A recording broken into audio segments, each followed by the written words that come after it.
what? What's going on, folks? Welcome to 3BGPodcast. Now just slide with us. Just slide with us. Just slide with us. Let me see you just bounce with me. Just bounce with me. Now take a walk with me. I think that's what he said. Take a walk with me. Yeah, I gotta say, man, do you have? I feel we are fortunate. We are fortunate to be the generation that grew up during the time where the cross promotion for movies was ridiculous. Yeah. Look, it's one of look. Because I know this one below me. Well, sorry guys. I don't have the actual neuralizer, so like the Gen Zers, like what's a music video? Sorry, please excuse the cringe. Stop that shit. That's cringe right there. What's a music video? That's like when we were kids. Oh, what's an 8-track? You stupid kid don't know what an 8-track is? Like, stop that. I know what an 8-track is, motherfucker. I gotta be real. The 8-track for us was like the Model T, right? Like, no, for me, it was the smaller records. The mini ones. I know what you're talking about. What they call like not the 13-inch junks, the smaller ones. But you know what I mean, man. The one where it looks like a little boxy. All you had to do was take it out, put the thing on there. What was the one before the VHS?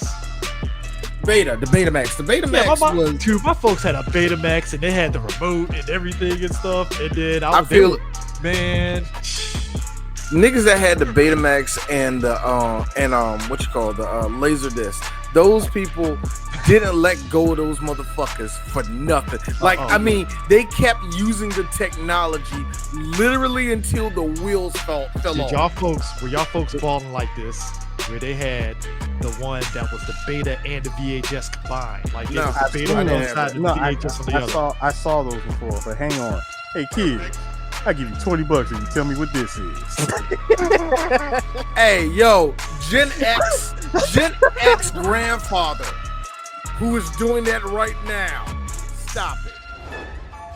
I mean, I have VHS of anime that I took from the video store that I worked at. Imagine, if you will, that one Gen X nerd walking up to his grandkid with a G.I. Joe VHS. You don't know what this is. See, back in the day, son. Listen, nothing says Holy Grail like a unlabeled VHS tape. Unlabeled. That means that could be porn, a bunch of commercials, or like a bunch of music videos. If it's in a black house. If it's in a black house, that's what it is. Or it was just that one tape that just stayed on one channel. You hit record by accident and it just recorded 6 to 8 hours of just footage. You had no intention of recording anything, but you just happened to accidentally hit the record button and you let it go. You never changed the channel. Ooh, the best ones is when you change the channel while recording.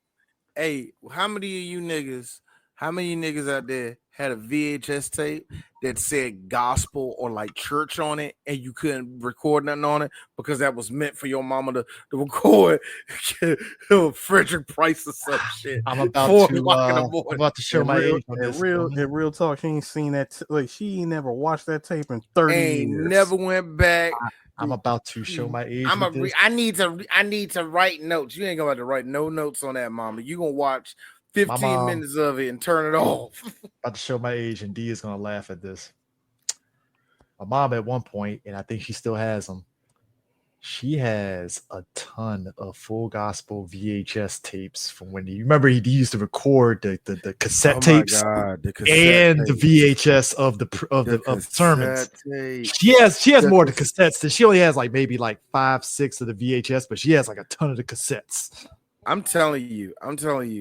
Woo, that was balling right there. A couple of them pastors went platinum off them. Man, a couple of them pastors went platinum off them cassette tapes, man. I'm just saying, John Cherry went SoundScan properly went to all these churches. John Cherry and Fred. Some of these niggas went diamond in a couple of years, man. Nah, but so the point is, when these movies, we're talking about Men in Black. That era, there was a trifecta that you had to accomplish that made your movie really be like on some S tier of making money. Men in Black had a music video. It had fucking promotions of products from McDonald's and any other fucking places you can think of at the beginning of the toys, mm-hmm. toys already ready. A cartoon series that actually dropped after this movie came out. Yep, directly after this movie came out. Because of the success of the movie came the animated series. You had video games and all. You had the video game wasn't made until about somewhere within the year on PC. Yeah. And here's the thing. Here's the thing with that. There was also Men in Black. Of course, the comics. We keep on saying, "Oh man, Blade. Oh man, actually Batman." We never mentioned how Men in Black, Darkman, and a couple other people were really a part of that. Also, we remember we talked about Dick Tracy, where we had to mention them because of course, Dick Tracy was a big part. Well, when it comes to Men in Black, they were a part of what you call graphic novels or underground, niche comics at the time, where you could actually sell that story to a studio. Mm-hmm. Yeah. So Will Smith being as big as he was at that time, because this is coming off Independence Day, correct?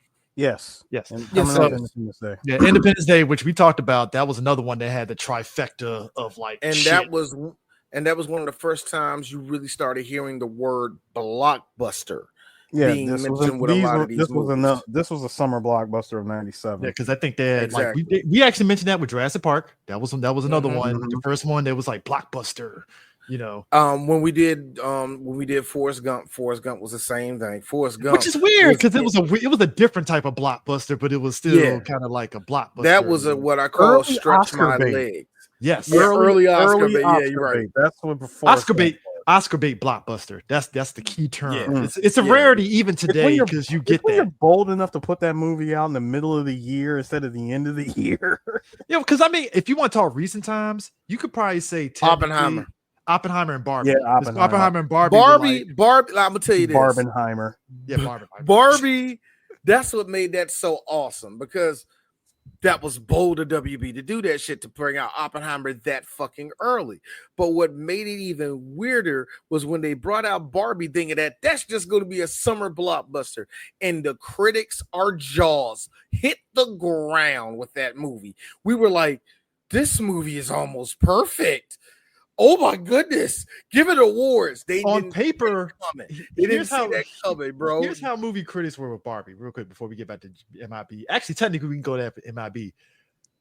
When we just saw, before they even dropped a teaser trailer or anything, we just saw a pic of Margot Robbie, and it was mixed because you had people like, all right, she looks like Barbie, and then oh boy, as Ken, it's like, all right, cool, it's Ken. Right. Ryan Gosling. Ryan Gosling. Ryan Gosling was being Ryan Gosling as Ken, basically, when you look at the picture, right? So you're like, all right, it's something, but what's the story? And then the trailer dropped, and everybody's like, I'm in. And for me, I was like, it was the very beginning. It was the very beginning of the trailer when you see Margot Robbie. Well, let's be real. Quentin Tarantino pretty much unloaded when the first thing we saw was Margot Robbie's feet stepping out of the shoes, and it was like literally in that same that same doll pose, like where her feet were like this. They're straight. They're clean. Aryan feet. But Men in Black though. Like to Tevin's point, Burger King was better. Tevin has a point. Burger King was one of them that had it was part of the Happy Meal Wars, because that was a big deal. If you were able to get a movie toy from out of the grips of McDonald's, you were winning. Yes. And it was so funny because I remember they was really towing the line with that. And it got even worse when with this, actually, this is part of this because this was part of ambient. Amblin.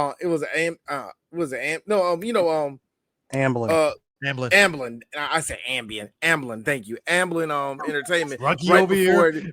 This is before DreamWorks showed up. You know what I mean? Yeah. So the movie was going to drug us if it was ambient. Hey kids, take this. We ain't making it at the end of this. Will Smith says take ambient. Yeah, kid, just take your pants off. That's right. That's right. Look at this light, kid. Ha ha. Hey Jake, come in here. Be useful.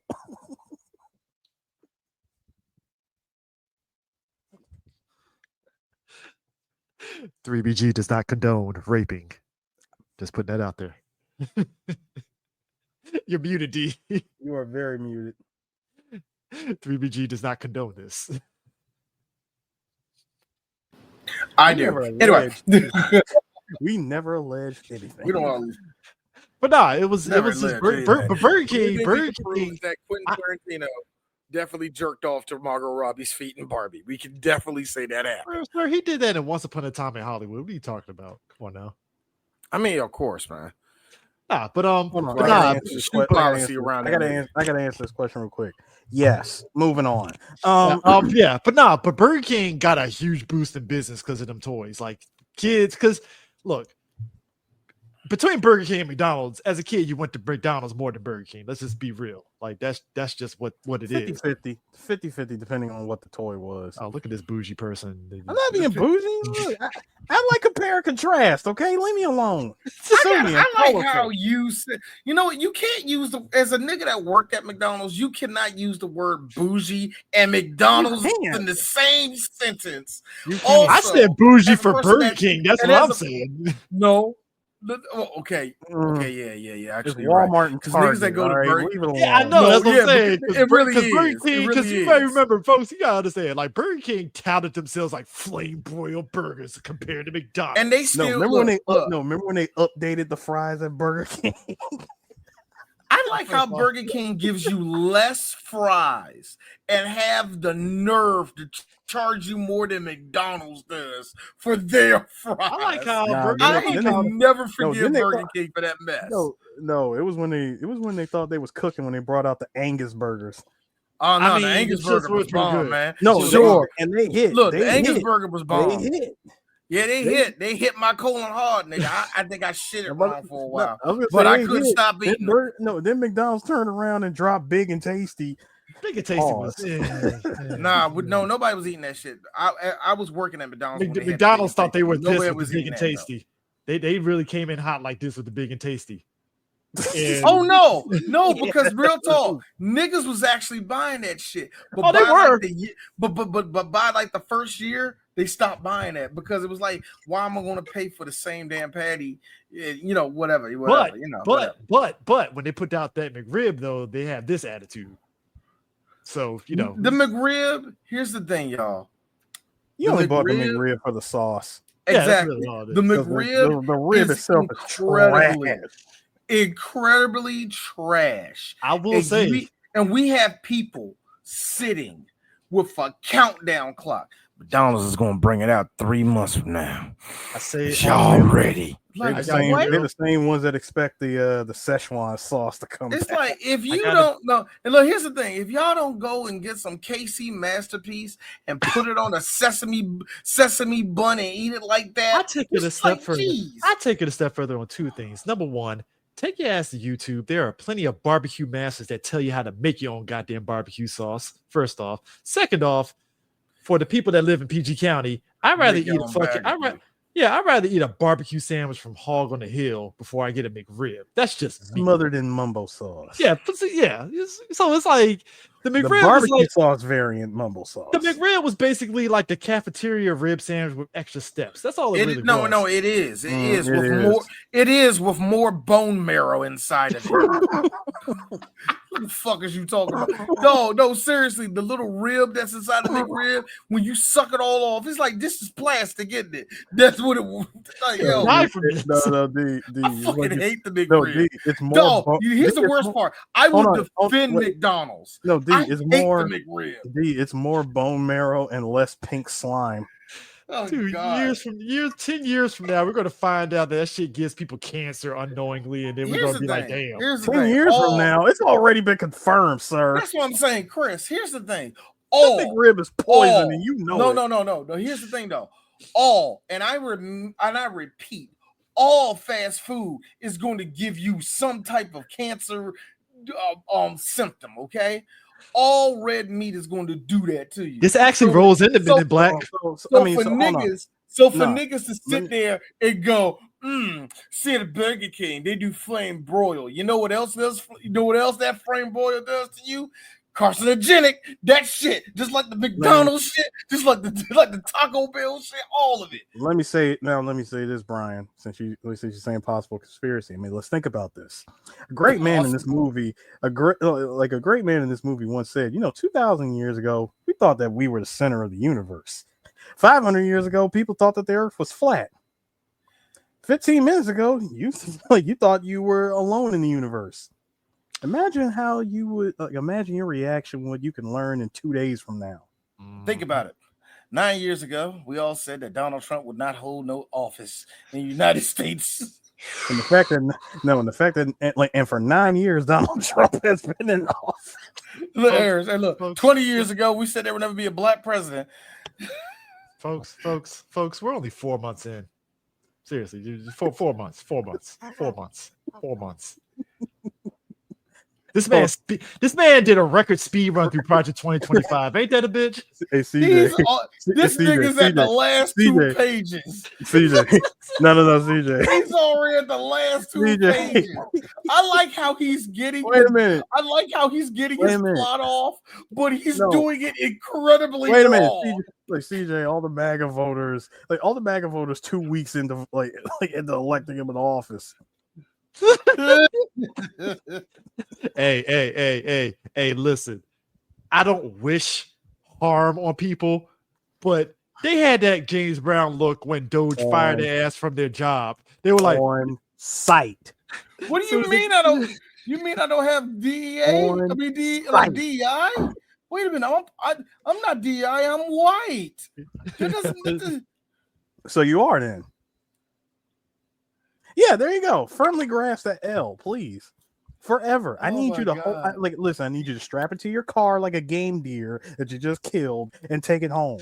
No, but hang it up on your mantle. But Men in Black, going back to the movie, it was like to be there in the midst of just the media blast of this movie, top to bottom. Will Smith going on press tours, Entertainment Tonight constantly doing stuff. We're seeing all the behind the scenes stuff for how they did the visual effects of this movie and stuff. And it's kind of funny because D, you pointed out like the aspect of how some of the visual effects are good and some of them hasn't aged well, which you're right.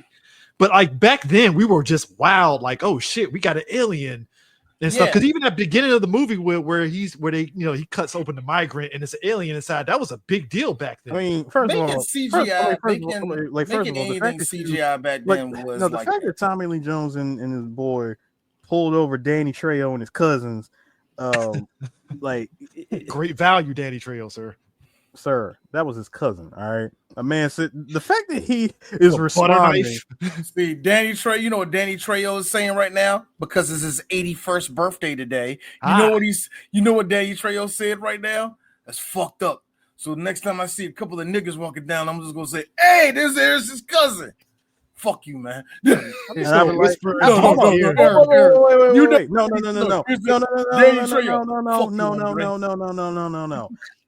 I will give him the pass if he's accurate. I will give him the pass for accuracy. That's fair. Actually, I would have said this.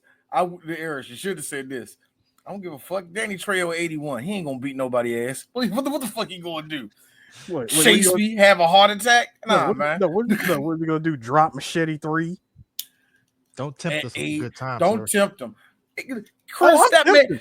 Chris, because that means he has no cartilage in his hip. Stop telling him to do that. We will get an entertaining movie if he does that. The man went to space. No, we won't. He went to space, sir. Danny Trejo ain't got no cartilage in his hips. He got a bum right knee. He's too old for this shit. Hold on. With the best of them. He can still do it with the best of them. Let's be real. You starting to forget shit. Hold on. And you say he can still do it the best one. You know who else said that? Democrats 4 years ago. Joe got it. He got this. Which ironically, they also said why are you clapping so loud? Because we gotta keep him awake. No, D. They also said in 2016, and then look what happened. Yeah. America, America, did you vote a racist back into office? You bet your sweet Bippy I did. It's the bowling ball. I already made it my business. It's the bowling I know. Look, I made it my business to say At that 40 miles per hour. I made it my business to say that I am going to cuss out any person, regardless of race, because I'm equal opportunity like that. That sat there and said Donald Trump was a smart businessman, because I'm like, I should punch you in the throat just for saying that shit. Chris is an equal opportunity hand thrower. I'm like Batman, ready to eat for everyone, buddy. Rated E for everyone. Okay, I got a question. Wait, collarbones will be shattered. I got a question, y'all. So we have talked about him before. We have talked about this man before, but let's really talk about him in this one. To me, this is Will Smith's. This is the one. To me, this is the one. I always thought Independence Day was. I always felt that about Independence Day, yes, but to me, this was the one that's like Will went into the stratosphere and never came back down. You know what I mean? That's what he ascended into the next level, and he was out there for a good minute. You know what I mean? This, I felt that with this movie, man. Wasn't that movie? What was it? How come he don't want me, man? Oh, shut up! No.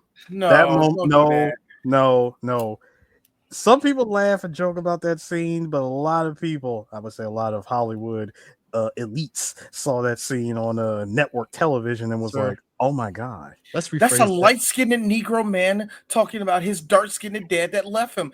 This hurts me." But apparently it just happened. Happened. What was this? That's how niggas in the set. See, y'all, that's how niggas that was born in 1941 used to talk. Listen to me, Jack. Hey, that's Ben. Hey, that is black all-star himself, Ben Vereen. Vereen, who can act. Yeah, that is Juilliard stage acting right there. Ben Vereen, who can act, said, "No." Yahoo! Ben Vereen, Chicken George. Thank you. Said, "Hey, this is Tony TV. Award-winning actor, like you said, black excellence himself, said, not today, Jack." Zoobly Zoo, Ben Vereen. Don't bring up that furry nightmare. That is Zoobly Zoo. Oh God, y'all don't Zoobly understand. Zoo is an acid. It is an acid dream of a show I saw as a kid and was that like, was a bunch of horny stage people that said, "Let's dress up like animals and teach everyone letters." Can we crawl on each other? Yes, we can, Charles. It's like I'm learning, but I'm strangely aroused. Imagine Ben Vereen walking on the set of Zoobly. Look, hey, Ben Vereen walking on the set of Zoobly Zoo with a spray bottle in his hand. Come on, nigga. Quit rubbing on each other. Gotta be honest with you, man. That was public access that funded that shit. So that was our tax money funding Zoobly Zoo. And the cocaine was a flowing. This is 86, people. That was Reagan era. We were throwing money at PBS. Like we were a country. 86? We told our kids. 86. This was This was cocaine refined into crack. Oh, dude, we were throwing money at PBS, and the Republicans did not give a shit. They were just like, "Hey, no. They wanted all that shit gone because no. Mr. Rogers told them to go fuck themselves, and they said, no. They wanted public access. Probably PBS has always been a threat to the Republican Party and anybody that hates education. Okay, they legit always hated it, and when they learned that Electric Company and fucking Sesame Street was the 1-2 that was putting on, I'm sorry, black and white kids doing stuff together, learning. Hold on, about feelings. This is homosexuality, and we have to stop it right now. I am not joking when I say that They did. this is homosexuality part. I am not joking about that part. He's they not said joking, that the people. Muppets will make us gay and all the rest of that. And you know what it did? Made only a few of us gay. Not a lot of us, but a few of us. But they overblew it. They thought it was going to make us all gay. You know what I mean? That's the thing that killed me about I it. watched Sesame Street. All of us Captain, watched Sesame it's the Street. Captain And we Planet AIDS episode all over again. Listen. You don't have HIV. No, What do you say? sir. You No. have AIDS, not HIV. You HIV positive. He emphasized the P in positive with emphasis. Like, but you know what? No, you can't get it from high-fiving each other. Yeah, you're muted, D. But nah, what killed me about it is that going back to Men in Black, you're right. I can see how this was Will at like Hollywood was just throwing money at him. And this was it. Like, I think this is where Hollywood was like, Will was like, he can do anything, pretty much. All it took was one big movie for him to be one of the most bankable. Is he our Negro? I like him because he has a nice smile. It was the one movie. All it took was one movie to make him the most bankable actor at the time. The most bankable black actor at the time. I mean, that was a big big deal, though. But here's the funny thing. Will had all that celebrity. And what punched him right in the gut was the next movie he did, which was Wild Wild West. Luckily for Will Smith, he dumped all of his attribute into charisma, and he rolled right around that motherfucker. Sir. Because that was supposed to kill his career. The devil got at Will twice. Because you remember, after Wild Wild West, he did Legend of Bagger Vance, and you know, black folks were like pissed at him for being the token Negro in that movie. Okay. So but then they got over it real quick when Ali dropped. Thank you. Oh, thank you, Eris. I was ready to say that. Bagger Vance should have kneecapped his ass right there, but it didn't. Oh no, it was an arrow to the knee for real, but he was pulled it out and said, "Fuck it, I'm going." He was lucky. He was lucky. He decided to go into the gym and come out as Ali. That movie should have killed Charlize Theron and Matt Damon's career too. It should have. It should. You know what? I didn't like. Well, here's the. I'll be real. I didn't like Ali. I didn't. Not for 1 second did I think I was watching Cassius Clay. No, that's Will Smith. No, it's Will Smith. And for me, it kind of ruined every time I seen Will Smith I'm trying to act. Don't you see the drama on my face?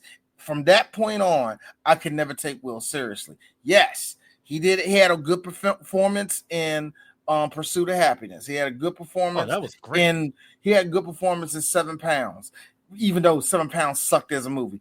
Even though Winter's Tale sucked as a movie, Will Smith wasn't the reason why that movie sucked. So I just don't like his dramatic acting because to me, it's some try-hard bullshit that he does, and I roll my eyes at it every time he does. That's just me. Also, Will and Ali, you at the Academy Awards, you had to go up against Russell Crowe and Denzel. You weren't going to win that shit. This motherfucker. Best of luck. And this is actually a thing I noticed with Will, because I was trying to separate the timeline of what era of Will it was, and I said 2014 to about 2020 was the white people have Will, and Eric said something that resonated with me. He said, D, the white people had their hands on Will Smith since Bagger Vance, and it hit me. This is something that we have to admit, black people, much like Snoop Dogg. White people done had their hands on both of them niggas way longer and gave them more money than we would ever give them. I'm gonna say way longer than they realized. Because it's way longer. Because we sit here like, man, white people didn't have their hands on Snoop. They had their hands on Snoop the second they made Doggy Fizzle the Doggy Fizzle. When that came out, real talk. And I know there's a big thing going on with Snoop right now. Look, I love Snoop. But on some real shit, nigga, when you made that, you was like, bye-bye, niggas. At that point, just keeping it real. I love Snoop. But to me, that's when he left. And he comes back every now and then to drop a good one. You know what I mean? The fact that you was able to take your career at death row, you went to No Limit, being the only West Coast dude with a bunch of down south niggas. And it worked for 3 solid albums. For you to just drop your own stuff, And the fact that you have survived decades, sir. I salute you. Yeah. I'm not knocking. If this was anybody else, whew, I'm not knocking Snoop at all. Want some real shit, Snoop? If you was any other nigga, we be dragging you right now for the shit you did at Trump shit. And I don't care what excuse you gonna give me. Just look, it's like because his new album is a response to that. He's like, here's me. No, I don't. Calvin, I love you. I don't want to hear this shit. You know what I mean? I'm keeping it real. Though? I don't want to hear this shit. We good. You good. You good, Brodus. We are good. But you know what's interesting with Will is that like people forget like even both him acting, he's also dipped the toe in a lot of stuff because he had like Will on the production side has been a part of a lot of stuff. Like so basically what I found out was like after he got nepotism in terms of Black Hollywood is interesting because it's like it's varying degrees of you get the extremes to me. It's very new. First, it's like you get the extreme to me with Will Smith and his kids, and then you get somebody like Denzel and his kids, where it felt like Denzel was just like, "Hey, if you want to do this, what do you want to do with this?" Like his, I think John David is the actor. His other son is actually a director. I think and then you get the one where it's like, I'm gonna be real, your son really doesn't have no true talent. Yeah, but he's here. Who? Hi, O'Shea. Okay. His son his son is marginally better than Ice Cube. What you say? His son is marginally better than Ice Cube. Chris, better than Ice Cube. Chris, I gotta fight you on that one. Marginally.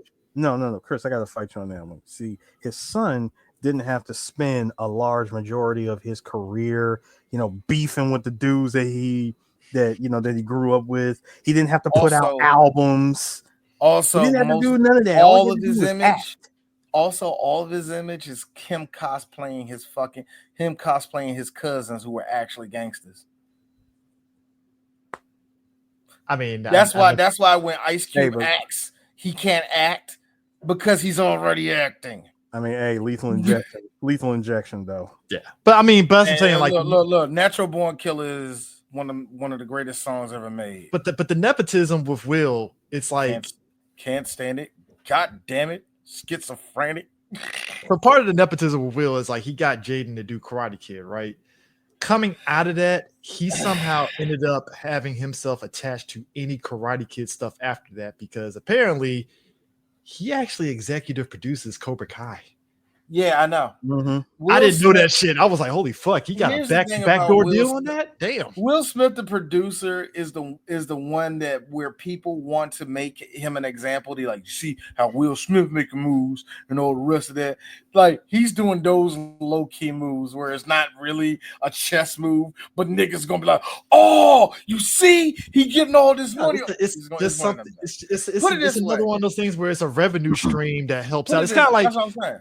We talk about when we were talking offline about music and how I was saying like at one point we joked about how Eminem can't make beats for shit, but that was a move in the music industry where like if you were rapping, you had to do something else. So you either was going to be a writer for somebody else to make money, or you did beats for somebody else to make money. Because if you were getting beats, it was a beat maker. He gave all his beats to his friends. That don't count. Yeah, I know. I'm saying that's what he was doing because it was that thing that you did. It was kind of sort of like how you make your own record label, like Disturbing the Peace, because that makes you more money if you're head of that record label, kind of thing, basically.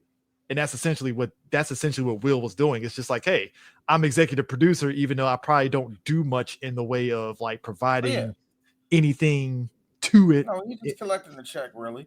I think we also need to be, and that's another thing. When people say, "Oh man, he produced this," let's be real. He just collected the check. He just has the rights to it. Let's not sit there like he actually has the actual influence over the movie. Yeah, I respect it. And that's what I always like to bring up when it comes to that shit. Like, he's just collecting a check, but don't sit here and try to act like Will Smith is doing this. He's just like trying to like 3D chess. My vision. Like, stop. No, he ain't. The one thing but here's the thing about producer Will Smith. It's the movie after Karate Kid that shows you why Will Smith needs to stay away from a fucking producer's chair and a director's chair. After Earth. After Earth may be one of the biggest pieces of shit. And I am so sad that Will Smith's name is on that thing. Be real? Can I be real? I ain't never seen that nigga act that bad ever in his life. After Earth, number one, clear M. Night Shyamalan movie, top to bottom in that shit. Two. Actually, no. And that's the fun part. Yeah, Shyamalan's fingerprints and dick print is all over this thing. Oh, yeah. But if you look very close inside the fingerprints, you see Will Smith's name in cursive in all of it. That's what's the deceptive part about After Earth. And another dick. Shyamalan takes all the bullets for that shit, when in actuality, it's Will Smith that did all that Now, shit. here's the kicker. Now, you were saying this, D, about how, like, Barry Sonnenfeld kind of, when he did Men in Black, just like the Addams Family movies, it kept that grittiness to it, right? That macabre grittiness. Yeah. Yes. Now, what's weird about it is that he did Men in Black 2 and 3 as a director, but I have to wonder. In 3? Yes, he did 2 and 3. Where? What did you direct? But my thing is this: how much of 2 and 3 was producers and writers kind of dictating the type of film he had to make compared to the first one? That's this. Thank you. You pretty much answered it right there, Chris. Yeah, because like the first one, because the second one, that was all Columbia / Sony telling him what to do. Yeah. And then the third one, same thing.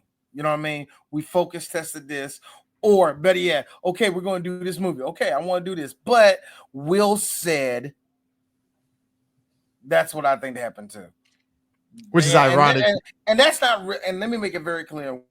After Earth, I'm blaming that all on Will. Anything else, it's a movie star being a movie star if Will Smith said to change something. You know and Barry Sonnenfeld is a favorite of mine because number one, he did Raising Arizona as a cinematographer. Fucking love that movie. But he also did Misery. He did Misery. He was a cinematographer. Cinematographer for Misery, and he's a cinematographer for When Harry Met Sally. Big. Yeah, a lot of heaters. Throw Mama from a Train ain't really a heater. Gross. Yeah, I know. That was a movie, folks. That's what I call a Chris movie. Chris, if we get Chris loaded on alcohol, we're like, okay, Chris, tell us about throwing Mama from a train. Yeah. So this is movie, right? Like Chris would sit and describe that would be me and Stop or My Mom Will Shoot. See, but I would join you on that, Chris. I would join you on that journey because Stop or My Mom Will Shoot is so laughably bad. You gotta talk about it. If we ever you gotta talk about a movie that you got trolled by a giant Austrian man into making. If we ever come across the fact that you committed and did it, you committed to the fake that nigga into a movie. You committed. It was the fact that he committed to it. He did it all the way through. Check cleared and said, "Well, I guess I'm here. It's gonna be great," and went for it. Arnold with a stogie. I can't believe it. You went down the tunnel and you blinked. Why? And I'd be real. You didn't have to. Because I'm a stud. I feel Sly Stallone got his revenge. And I do what I want. I feel Sly Stallone got his revenge a little bit by subtly convincing Arnold to do Junior in a weird way, like just because Doubt it. I feel like Junior was all on him, and Stallone was like this. What is that? You see what I want to be, but you're a doctor, and you just go. So did you have a vagina in there? Is that how that works? Also, I feel they had a fist fight over Planet Hollywood failing. Or neither of them, or they both saw it coming. So when did we cut loose? Hey, give it another month. Give it another month. Are we going to tell Bruce Willis? Nah. No, that's what we say. No, you're like, no, you know what they say. Okay, so we're not going to tell Bruce. Fuck that guy. You know that's exactly what happened. Give it to Will Smith. Blame him. Done. No, Stallone would come to regret that choice by having him in the Expendables movies.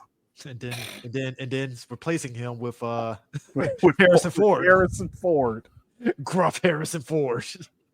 Oh, because he knew that he was terrible to work with. I like it. I love it. It's an upgrade if you think about it. It's like, hey, Harrison Ford. It's great. You know what? I'm not going to speak ill. Not going to speak ill on Bruce Willis because of what I love Bruce Willis. How he is right now.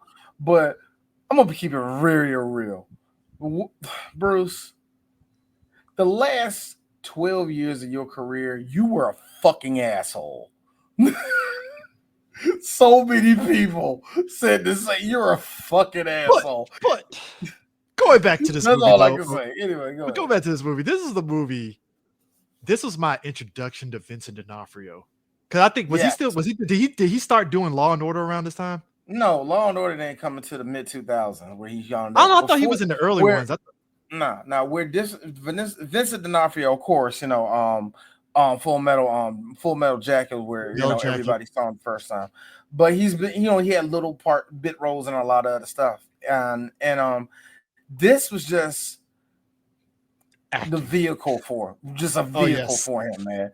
Because you could have picked a better person to get into the character and to really act like a person that's inside of a bug suit. You know what I mean? I mean, a bug that's hiding inside doing this, walking down inside of a skin suit. You mean? I mean, look. Yeah. That is literally a skin suit. Vincent D'Onofrio at his thinnest. That is definitely his thinnest. That's a man. That's a man that votes for Trump. Hey, when he said "get your big butt back in the house," I was like, "Yep, that's a MAGA right there." No, when he said before the spaceship came down, before the spaceship came down, he was like, "I don't understand this. Then I need to hit you do I need to hit you, or I'm not hitting you enough?" I'm like, so you already went upside her head. Hey, when he said, don't take the plate away from me. I didn't say take the plate. I'm like, God damn. Like, you just that's a nigga that ain't gonna say no to food, but at the same time, I'm gonna let you know you can't cook for shit. That's a man. I mean, that's a man who still cooks with the frying pan with the dents in it. Nigga. That's a man who thinks pot roast and expect it to be done. He puts ketchup on his steak like a savage.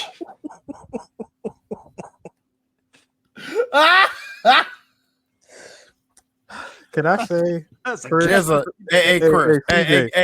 There's a bass fishing magazine somewhere in that house. Can I CJ? Could I say that? In my terrible years of experimentation, I actually tried that. Why? Why? Wait a minute, what did you try? Ketchup on the steak. For why? It's fine. It is fine. Bear in mind one thing, Chris. I didn't smother the dough. I didn't smother the damn thing. Okay. Yeah. I just cut a piece and I said, all right, I'm just gonna take some ketchup and put this on here. Let's see what it does. Because there, the old adage, ketchup goes on everything. No, it doesn't. I tried that and I said, yeah, give me that steak sauce. I'm sorry, man. I apologize. And I said I will never do that again. As black people, we have our cross to bear when it comes to steak and cooking it well done, which is questionable as fuck. But whatever. Because white people were literally eating bloody pieces of meat, and niggas is like, "Are you sure it's done?" No, because y'all don't cook shit right. I want it burnt. Because y'all white folk do everything wrong. Here's the thing. That's where I think it came from. White people, on the other hand, we ain't gonna do steak sauce. A1 is right there. Y'all motherfuckers get a fucking Heinz ketchup. And put it on a steak. Here's the thing. Why? I understand that some sauces may be a little bit too tangy and all the rest of that. Yeah, but when white people walk into a Thai, into an Indian restaurant, and they break out a whole fucking bottle of fucking Hidden Valley Ranch, you crackers make me sick. Like, here's the thing, y'all. We have all done that ghetto shit at home because D has done that quite a few times. Yeah. I ain't eating this dry ass steak. Where the ketchup at? We have all done that shit before. All right, we have all done this shit. But when that is your first idea, before what the established hierarchy of condiments are. If you have all of them, even that nasty ass but sometimes bomb Worcestershire sauce, all of that, you have all of those different sauces. It's like, so what's going on in this chicken? Well, we can put that on there. We can put that. Oh, I went to Chick-fil-A and got that little Polynesian sauce. I want the ketchup. Get your country ass home, man. Bro. I'm tired of that. But I think that's what made that whole scene funny, is that you see the ship, and it's a great scene of setting it up, right? It's that motherfucker came across the sky and just bam. But I loved it. That juxtaposed with the conversation in the house that has you laughing your ass off, because it's less about the thing coming down and more about the conversation in the house, because I didn't need to see the argument. Just hearing it was enough. And I think that's what makes it work. I would like to imagine. She was about to get a Dudley cross counter. That's what happened. I would like to imagine that was probably the inspiration for the darkest sketch joke from Robot Chicken. When I shoot a fairy. When I drop a fairy, you know I'm only getting started. No, my favorite part of that skit was get off me! Get off me! Wow! Hey, buddy, you want to go on a trip? It's like, hey, buddy, you want to go on a trip? We're gonna be gone for a while, so we got to go ahead and pack up. Where's mommy? Mommy will be like, she'll come up with us later. Darkest sketch. No, I like it because you hear stop resisting. You hear the cuffs going, doof, doof, and it get quiet. That was the darkest sketch in TV history. Dark. Speaking of dark, I'm sorry. This is just me. If something crashes in my backyard, I'm calling the cops or somebody first. I'm not going to come with a shotgun to a ship with a weird alien creature. Chris, you weren't expecting fucking E.T. to crash in your backyard, nigga. Second of all, I will not touch. I will not touch not a single part of that until somebody from Ripley's documents it. Shit, I'll be actually waiting for the Men in Black. Actually, I like how you see him keeping it. Like I'm keeping it, Laura. I'm keeping it to the accurate to the times. Ripley's Believe It or Not. Which version? What that thing that everybody found out was a crock of shit. A lot of that shit got exposed. Yeah. No. I mean, remember, it's 97, so everybody was still believing it at the time. I mean, yeah. I mean, tallest man in history was 10 feet tall. Well, that was a load of shit. Hey, look, I like how my man. I like how my man pulled the Charlton Heston NRA line to the bug, and the bug was like, bet. My thing is, challenge accepted. Thank you. I like how he said, yoink. You know what made it so cool? It's the Wilhelm laugh. It's the Wilhelm scream from fucking D'Onofrio. That was great. Ah! My man got snatched. I will give it up. The bug still looks good. Oh, it's creepy as shit. I will still give that. The bug looks really good. If a cockroach, oversized cockroach. If an oversized cockroach had a look, that would be it. All the raid in the world wouldn't be enough. Now, what makes it really good is that the roach, that is the only thing that was completely CGI. That was not. There was no practical effects with that outside of maybe like a standing thing to make it look like the bug was there or whatever like that. But outside of that, the bug and the first alien that later shows up in the Men in Black video, music video, those are the only two ones that were completely CGI. Everybody else was some type of practical effects or a mix of the two. When he goes back in when Edgar goes in the house in that moment where he stretches his face, that was also a CG thing too. But it actually still looks pretty good. I ain't gonna lie. It was a pretty good joke. I'm sorry. The best one I like is the one where it's actually a mix where it's when remember they was in the car and he looks at her, he opens his mouth and you see pretty much the whole antennas and everything coming out the mouth with the bugs. That was half practical and half CGI. That looked good. That actually still looks pretty damn gruesome. No, the alien from the music video was actually the beginning of the movie. Yeah, that's what I said. Yeah, the one from And the he beginning got of the movie. That's what I said. and he got blasted. And I remember when he got blasted. When I saw him, I said, "Oh, so he didn't really die after all. My man made it into the movie. He made it into the music video. He still lives."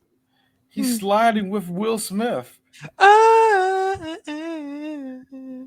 Hey, all right. Hey, millennials. We're talking about it now. Millennials, look at D. We all danced. We all Yeah. danced with them. We all That song was danced with just Will them. And Smith. hold on. And most of us did it multiple times where we actually memorized it. So I'm just gonna put it out there. That song You've was been literally seen. just. Can I say that we as millennials had a choice when it came to certain conventions? Mhm. There was a choice. It was either we idolize this or Powerline Goofy movie mess. Or Morpheus from Matrix. No, I mean like I'm talking about like music, like certain songs. Oh, Powerline over this any day of the week at this point. I don't know. Men in Black was pretty damn big. That's what I'm saying. No, I'm saying it's big, but in terms of longevity, Men in Black was bigger than. Oh yeah, longevity. I'm just keeping it a buck with you. And, yeah. And Chris, the longevity thing goes into another thing that we have to talk about. Will Smith. All right.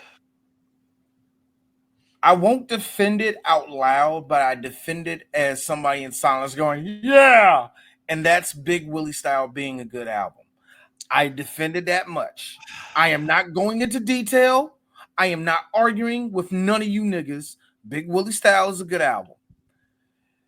And it was when I had Millennium, I was sitting there. It was the following album. And I was sitting there like liking it, but not liking it, trying to figure out why I don't like it. Well, I finally figured it out after all these years.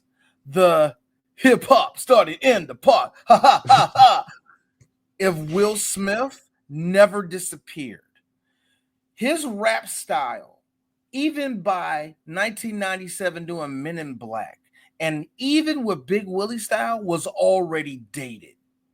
And Will Smith scooted for years on it. Again, Big Willie Style's a good album. D is not going to debate anybody. Leave me alone. Yeah, he was Will Lineum. He was able to scoot. Look at me. He was able to scoot. He was able to scoot with Miami. Miami was big. Miami, I will defend Miami to the and getting death. jiggy with it. Yeah, and getting jiggy with it. Even though getting jiggy quickly became a joke. Okay, you want to hate the song, Chris? Read the Beat lyrics. Was fire, but it quickly became a verse joke. lyrics. Read the third verse lyrics to Big Willie Style. You're gonna be like, oh God. I will say this. He was gassing it. Here's the thing. Millennium is where he fizzled out because that was the last time. Like, cause think about it, Big Willie Style. That was it was on the tier of like what you want out of a pop star at that time. That shit was like, I think it went like 10, didn't it go like 10 times platinum or some shit? Close to diamond. It went close. Yeah, close to diamond and all that stuff.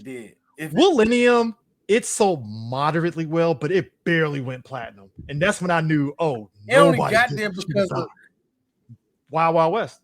It only got there because Wild Wild West on Will Linear. Here we are, another year. Everybody was shaking. Goddamn, I can't believe I remember that song. Fuck. See what I'm saying? But when you came in there, that's like go, all right, everybody, it ain't grooving. Da, da, da, da, da, da, da. Like, nigga, nobody raps like you. Like we protected Will Smith for years on that. And what kills me about Will Smith is that remember when he came, every time he tries to switch up his rap style or try to sound moderate or somebody else clearly writes his lyrics, I see you people try to defend him. You know it's trash. That's why it's okay. It's okay. That's why his new album it's went fine that Will doesn't fit no more. That's why his new album went double stick. So it's all good.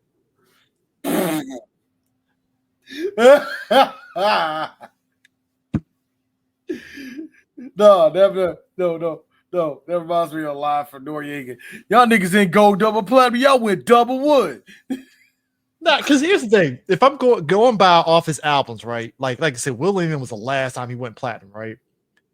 At least his next two albums went gold. But like it's like when you get his new album, because again, that's like a 20-year spot between 2005 and 2025. But even after that, because when did Hitch come out?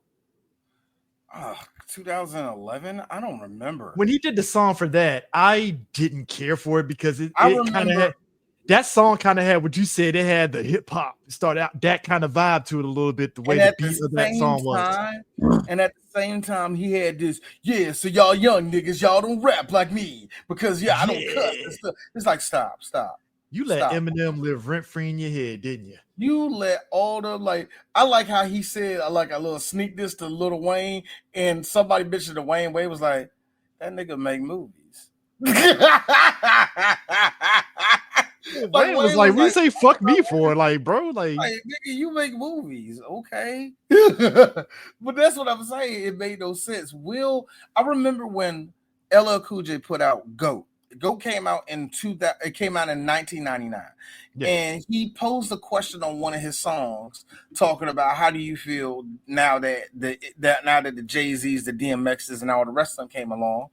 And he had his own little response. It was kind of an old head response, but it was something that sounded healthy that I want to grow with beside these niggas. But guess what? I'm gonna still flex that I'm L, which made sense. LL and Will Smith come out the same type of block.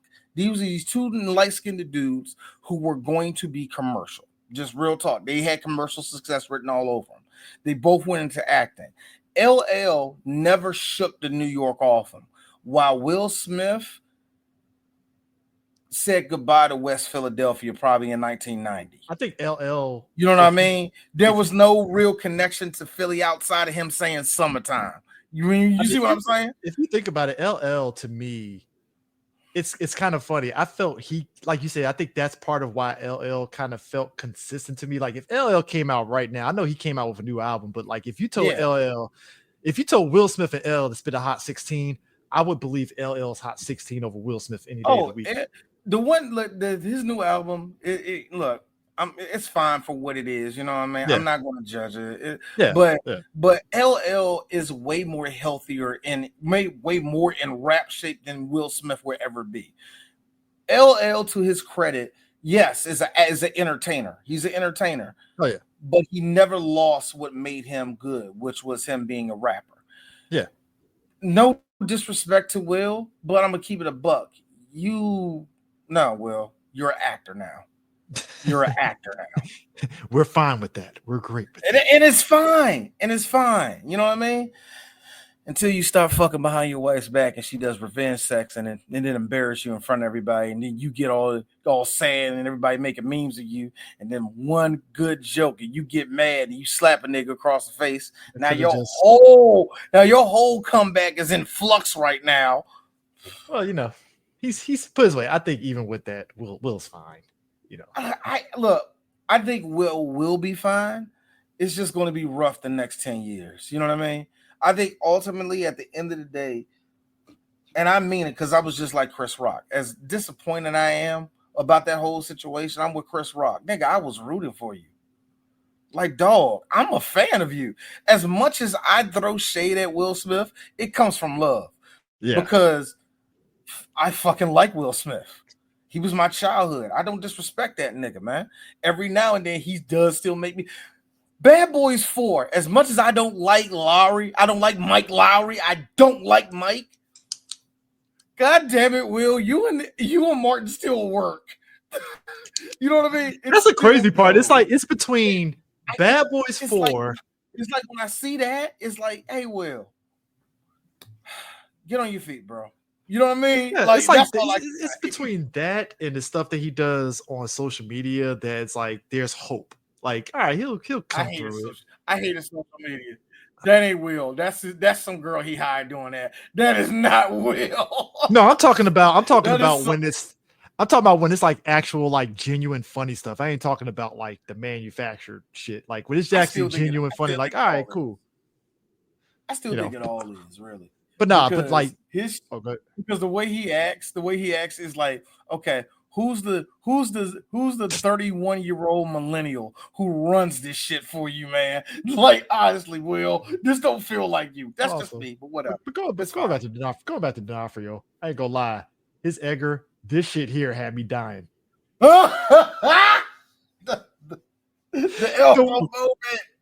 Dude, because it's like, again, you forget it's a bug inside of a small ass fucking damn skin, so the maneuverability isn't exactly there. You know, I love it. I like how he all his twitches is like, you know, the way it is. It's the walk down the street. It's a guy trying to change his voice. It's a guy that's clearly trying to change his voice to be human. You know what I mean? That's the part I like about it. He sits there and tells the wife, I want some water with sugar in it. More. My favorite part.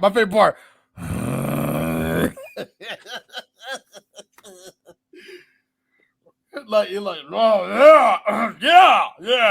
But the subtlety of this movie is showing how the Edgar skin is constantly like fucking up. Oh, it's like constantly messing up over the course of the movie, because it goes from, all right, he looks normal-ish as a human, and then over the course of the movie, the skin starts like getting paler and like rotting off. It's literally a suit. And it's like, oh yeah, it's still organic. I bet he stinks. The fact that cockroach literally just filleted his ass, basically, that's scary in and of itself. It's like, God damn. Here's my thing. Now, it's the only question I have, really, when it comes to the roach. So how was he able to fly that spaceship? The Men in Black series kind of shows it how, but you know. Okay, fine. Same way that you would question. Same way you would question, how did the alien fly the spaceship from The Thing?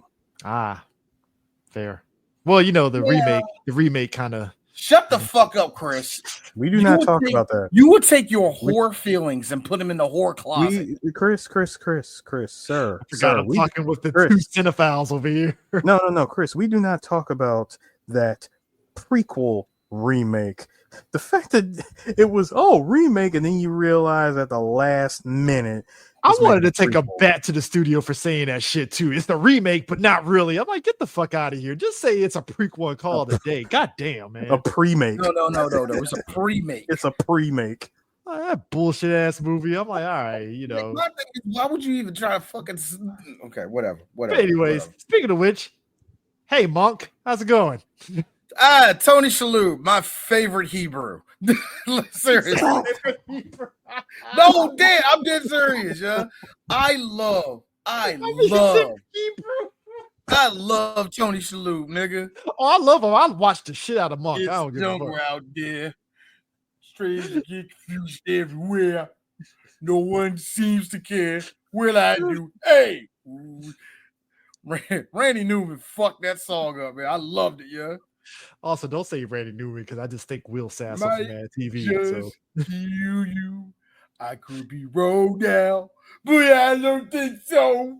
He's a joker out there. I love that song, man. Dude, Tony Shalhoub being in this movie, on all seriousness, is actually, he has one of the better. Okay, his head getting shot off to me looks funny good. The first couple times. Yeah, it looks good, but it looks incredibly dated. Oh, it is. Like, it looks actually good. Like, the animation still holds up, but it's like, this is. No, the animation when his head came back was looking kind of flubbery. Yeah, that's what I mean. Remember that, like, remember that movie? Like, hey, millennials, remember that movie? Flubber. Yeah. Flubber, a movie that almost sank a lot of people's careers. D is not kidding. You know what was funny is that Sonnenfeld had to sit there and put the screws to Steven Spielberg because he wanted Chris O'Donnell to play Agent J. What? Sonnenfeld was like, easy. I saw Batman Forever. No. We need to have Chris O'Donnell in this shit. Like what? What? No, dog. We need to get a black person. Why? And that's what Steven Spielberg. Want to guess the second person? Want to guess the second person that was going to be up for it? Was it going to be a black person or a white person? White person. You'll never guess who it is. I'm going to say not Slater. I'm going to say 97. White boy, right? Mm-hmm. I don't know. Kiefer? I don't know. I can't give you on that one. I don't know. I don't know. David fucking Schwimmer. What? He turned it down. Good. David Schwimmer. In fact, everybody except Matthew Perry, even though I think he ain't no better. Everybody on Friends, outside of maybe Jennifer Aniston and Courtney Cox, suck at movies. All of them do. All of them do. David Schwimmer does better on television, and Matthew Perry did better on television. And who's the other dude? The other dude, I can't think of his name. They try to make fetch happen with Matt LeBlanc for the Matt LeBlanc sucks to me. He's not funny. He's not a good actor. He felt like you remember in Lost in Space that was supposed to be his jump to be an action and shit. Oh my god! White people wanted him to work so bad. You remember when they milked the shit out of that scene where he puts the mask on and had the gun? Yeah. Remember he sat the thing in his eyes, did the little thing. They tried, man. Oh yeah, Jay, I saw you put it up. No, Lisa Kudrow her movie record is some trash. She fared better, but all the movies she fared better in, you don't know what they are. It's quick. So she blew up, ironically, around the same time of this Ryan Michelle's high school reunion. That was the one that everybody fucking. That was kind of like the woman. It was the white woman equivalent to Night at the Roxbury's. Everybody fucking ate Rami and Michelle high school. Are you sure? Dead ass. Sure? I remember that being a modest hit, not a hit. You know what? It's one of those cult classic things that everybody hyped up as like. Now I'm not going to count cult classic because if a movie goes in, because even Matt LeBlanc's shitty movie with the monkey is now in cult status. So no, let's not sit. Because it's one of the worst movies ever made. That's why. And it came out during the era of Air Bud, and I guess you know what? I forgot that was. Have you ever seen it? Have you ever seen it? Yeah, it's one of the worst movies ever made. Just objectively bad. In that time period, that should have technically been an easy layup, and somehow that wasn't an easy layup. Actually, the problem was, and I think I forgot who said it. It came off like one of those fake movies that he would have been in when he did Friends. That's what it looked like, and everybody said, "Is this a joke?" Oh no, it's not. It's really Matt LeBlanc in a movie with an ape, and they're playing baseball. But monkeys can't play baseball. You know what it is. Yeah, ironically, I'd rather watch Dunstan checks in. At least that's it. But like I said, Matthew Perry fared better. Not great, but he fared better. Lisa Kudrow just coasted into movies. And Marcy X. And here's the problem with Lisa Kudrow is in one of the worst movies ever made too. Marcy X. Damon Wayne's career should have died on that. Damon Wayans need to be shot for that movie, man. For real. That movie is irredeemable. And you brought my girl. I do not know how to say her name. It's the blonde chick that was in Jane Krakowski. Jane Krakowski. That's her name. Yeah, Jane Krakowski. That is my boo. Here's the best part. Jane, like always, is the funniest one. Mm-hmm. Oh, there wasn't enough of her or any of that interaction. Oh, yeah, no, was it Christina Baranski? That's another one that's like a low key. Oh man, Christina Baranski. God damn, man, her career went nowhere. She's another one. She's another one that coasts essentially, it's Schwimmer. David Schwimmer. Here's the thing, and I saw where you put down there Super Smash. No, voice acting doesn't count. Not with D. Those are two different levels of acting. David Schwimmer is fine in that level. We're talking about live action, sir. Can I be real? Screen presence. David Schwimmer playing Rob Kardashian, I kind of laughed a little bit because it just came across. It was good, but in my head, it just came across as David Schwimmer with gray hair. So it just, so it was Here's the problem. Here's the problem. We've seen Robert Shapiro in real life, or talk in real life. Mm-hmm. So seeing Travolta bring that to life is easy. But I don't know if anybody knows how Rob Kardashian really talked. I don't know how he talked. So whatever Schwimmer was doing was probably not how Robert Kardashian really was. But I mean, but he was still good. So it was like, it was fine. I don't trust it because who was playing Kim? Not Kim. What's her face? His wife. Fucking shit. Yeah, I forgot. I forgot her name. But yeah, whoever played her, and I found out that she was actually one of the executive producers of the show. I'm like, I don't believe a thing with Robert Kardashian. She made her ex-husband look like shit. I don't believe this. Chris, thank you. Chris Jenner, thank you. Yeah, Chris Jenner. Fuck that up. Yeah, it is what it is. But so you had that. So then on the Vincent D'Onofrio playing Edgar, I ain't gonna lie. We were gonna either get Bruce Campbell, which I feel that's a layup and a half on that. Or John Turturro. Which that would have been interesting. That would have been interesting only because number one, John Turturro is a great actor, but I don't know how Turturro. Here's the funny thing.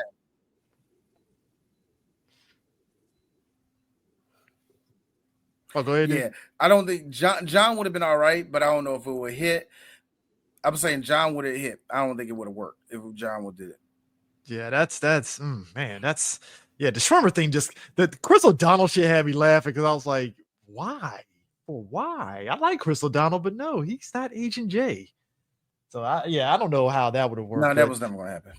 Yeah, but funny enough, Studio wanted Clint Eastwood for Agent K. That would have been a different movie. We would have got gruff, non-racist, racist Clint Eastwood. So I got this young punk. Dude, the fact that both John Landis and Quentin Tarantino were offered to direct this movie. See, this isn't in Quentin Tarantino would be horrible at this movie. Why Quentin? See, I think it's just because he was a hot director at the time. I think that's the only reason why he was up. He would have just not to mention this movie would have been extremely dialogue heavy. He would just had Linda Florentino show feet in the fucking morgue and then call it a day. So, I mean, if it's her feet, would it be a terrible thing? Quentin Tarantino would have just got weird with it. It'd been on something. I was about to say, don't answer that question. Don't answer Eris's question. I got scared. Nah, I know Tarantino. We all know that deep breath he took. we got data on Tarantino. Tarantino would have went Lovecraftian with the alien and been alien feet with like 8 tentacles coming out. Oh yeah, bullshit. It would have been a 5-tittied alien with 70 feet. Basically the with thing with a Pam Grier afro. It's basically the thing with feet. Ew. Or as Quentin Tarantino says, all right. The toes turn. The toes turn into tentacles. Spider legs pop out of the side of the foot. Cameo appearance by Kurt Russell and Keith David with that bottle of fucking damn bourbon that they were drinking at the end of the movie. Hey, look, Harris. Tarantino, when he finally sees the feet monster that you just said. Yeah, it's like poetry. So if they rhyme, every stanza kind of rhymes with a lot. Hey, Chris.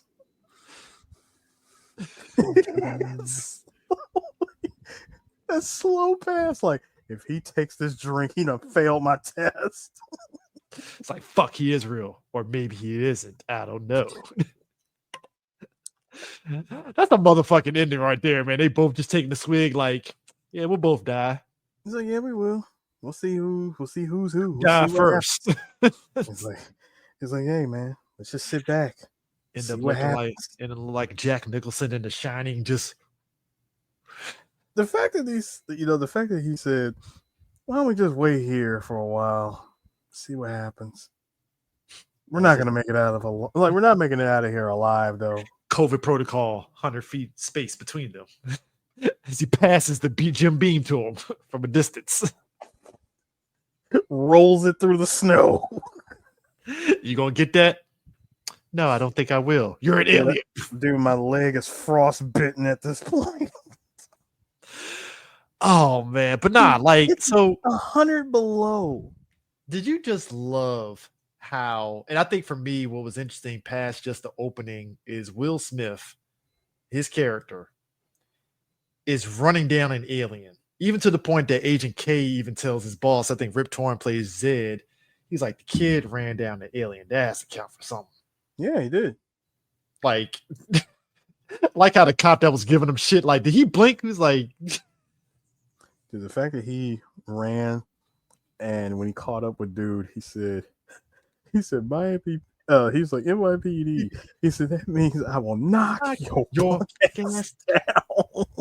Hey, did you love the po juke of him throwing up against the wall and he just son the Sub-Zero running up against the wall? Yes, the Sub-Zero, because that was still hot at the time. I ain't gonna lie, that shit was hot. I was like, is that CG? That was real. All right, cool. Dude, I was that kid that wanted to do that so bad. Ever since I saw Sub-Zero do that in the movie, I was like, oh my god, I want to do that. That's some stunts right there that you that is a stunt. That's a doable, technically that's a doable stunt. I did it as a kid one time, and then other times I landed on my back, but it didn't hurt because it was like grass. It's like, did you get that initial? Did you get that like that inertia of running up and then bouncing off, or did you just do 1 foot off, like full flip? It was the inertia that kind of make me land the whole way. But I think what people don't realize when you do flips is you have to commit to it by tucking yourself in, because if you overthink it, you're gonna land on your face like immediately. Every time. Like I took gymnastics as a kid, and that was the first thing they said. Like, you have to commit to that shit. You can't like overthink it. You just got to do it. D, did you go in gymnastics? Nah. I just had a bunch of friends that did wrestling moves. And then somehow you get around other black kids who were freaks of nature and that just knew how to do flips just because I hate those kids. And I'm like, I am envious of you. Out here doing backflips on basketball blacktops. I got to be real, y'all. And this is just the truth. This is risking all kinds of injury. This is just the truth. Somebody said this and it just resonates with me so hard. If black boys were free of homosexual stereotypes, do you realize that we would have a whole bunch of Nightwing ass niggas in the hood doing backflips, jumping off of shit? Bro, like, think about it. Like, I can do a high kick even now because my hips are not bad yet. But like, imagine you're 10 years old. You took gymnastics and stuff, and you watching Power Rangers. Meanwhile, you watch some nigga on the basketball court, like Sue said, and he's just doing flips on the fucking concrete like it ain't shit. And I'm like, one of your friends who was autistic as all hell. That's the truth. You know he was. He did all them damn backflips. Like, just do it effortlessly. Like, it's just talent, I guess. Country ass niggas. They always do it with their shirt off. Got fucking 8 packs of abs, and yet they eat. Already got it. Yeah. Got slave abs already. That's how you know black people are magical. It's like, motherfucker, eating a whole bag of fucking Skittles doing backflips shirtless, and I'm like, the fuck is this? Motherfucker has a diet of salt. Healthy as fuck for some reason. Enough salt to give an older person hypertension, and yet he fine. Like, what the fuck, man? But nah, like the alien does that. But I do remember watching Men in Black, and when his eyes blinked the other way, and Will was like, the fuck? And then when he landed, they didn't show the body, but it was kind of weird when you hear the scream from the alien shit when he lands on the ground. It's like, and Will's like, ah, shit, like the fuck. First of all, how you gonna pull out the alien blicky? And it melts. It melts. I mean, it doesn't melt. It just hey, it fried as soon as it got on the ground. See, the aliens are ahead of the curve here because that's how you get rid of a weapon. Just burn it. As Mel Brooks would say, this thing was defective.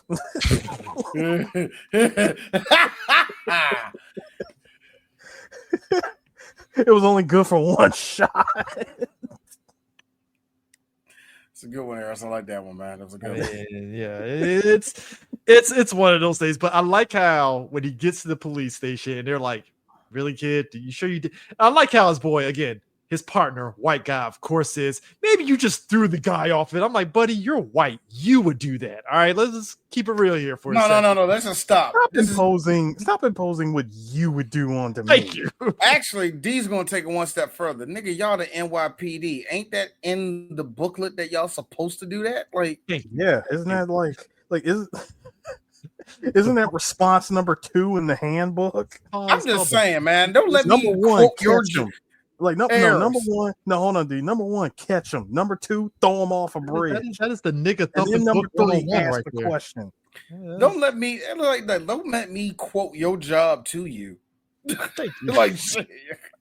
The book of nigga thumping, verse 3, page The one 5. thing I liked was when Kay walked into the room and started talking to like, come on, unplugs the camera first off. Just yeah. I like how he said, "Come on, with me, son." Yeah, man. I don't think I could do that. I got all this paperwork. Hey, Edwards, good job with the paperwork. He walked away. I'm like, yo, what the fuck? That's when you knew something was amiss. Takes him to basically, didn't he neuralize him, then take him to get Chinese food, basically?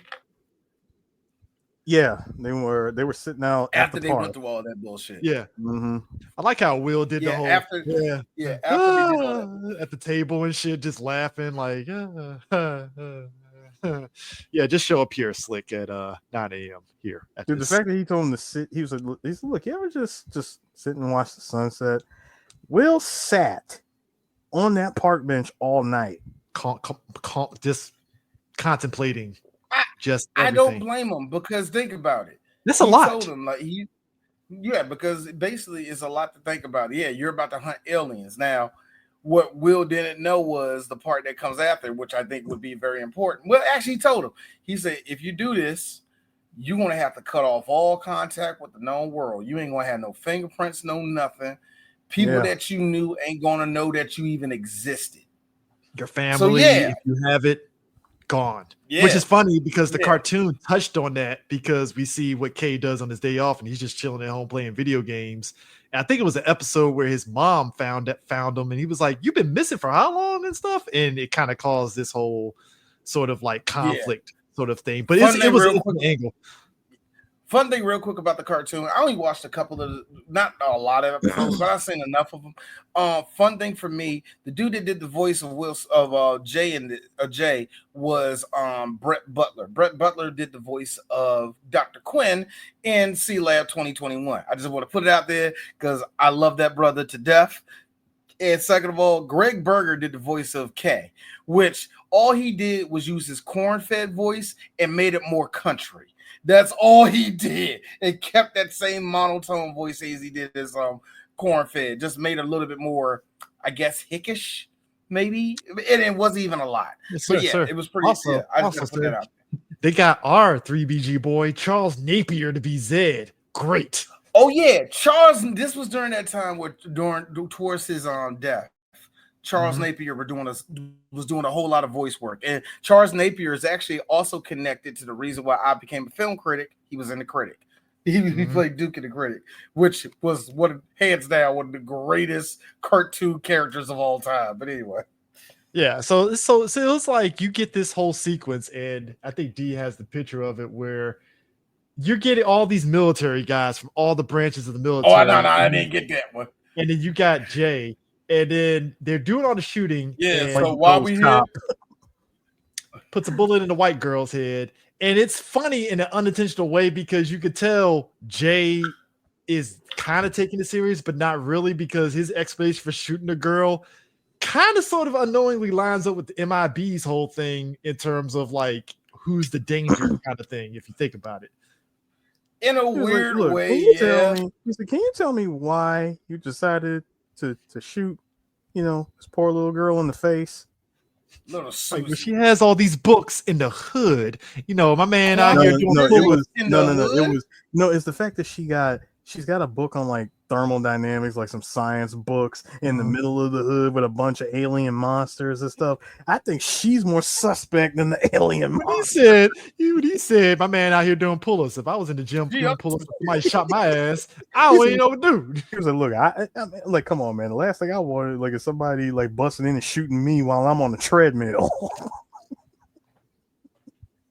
I think the funniest moment though, when he drags that loud ass fucking table and shit. Bruh. Or my favorite. He said, yo, this snarling, it's like this snarling monster here. He ain't snarling. Come on, he got the tissue. He's sneezing. Best of the best with honors. Oh God. I mean, again, you got all West these Point. all these military folks and Will just being Will.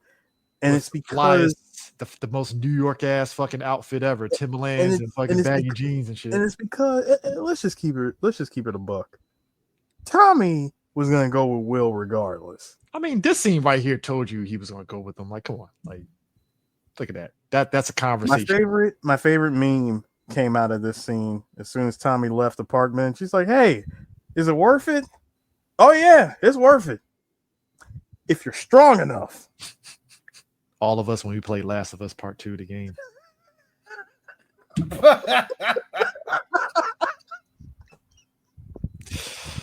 Whew. I love Chris's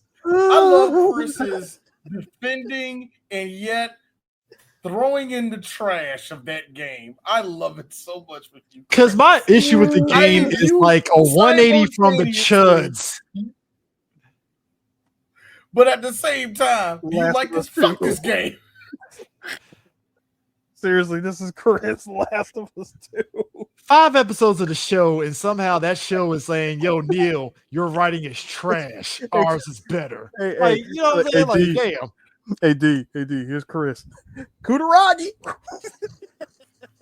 Basically, like, I mean, but like, if you think about it, like, you have to think about like what you're asking this guy to get into, and it is a lot. Like, you're giving up your whatever cushy life that you had as an NYPD officer, however the fuck that looks like and stuff, and now you're wearing just black suits with dope ass alien weapons and stuff, a neuralizer and a noisy cricket.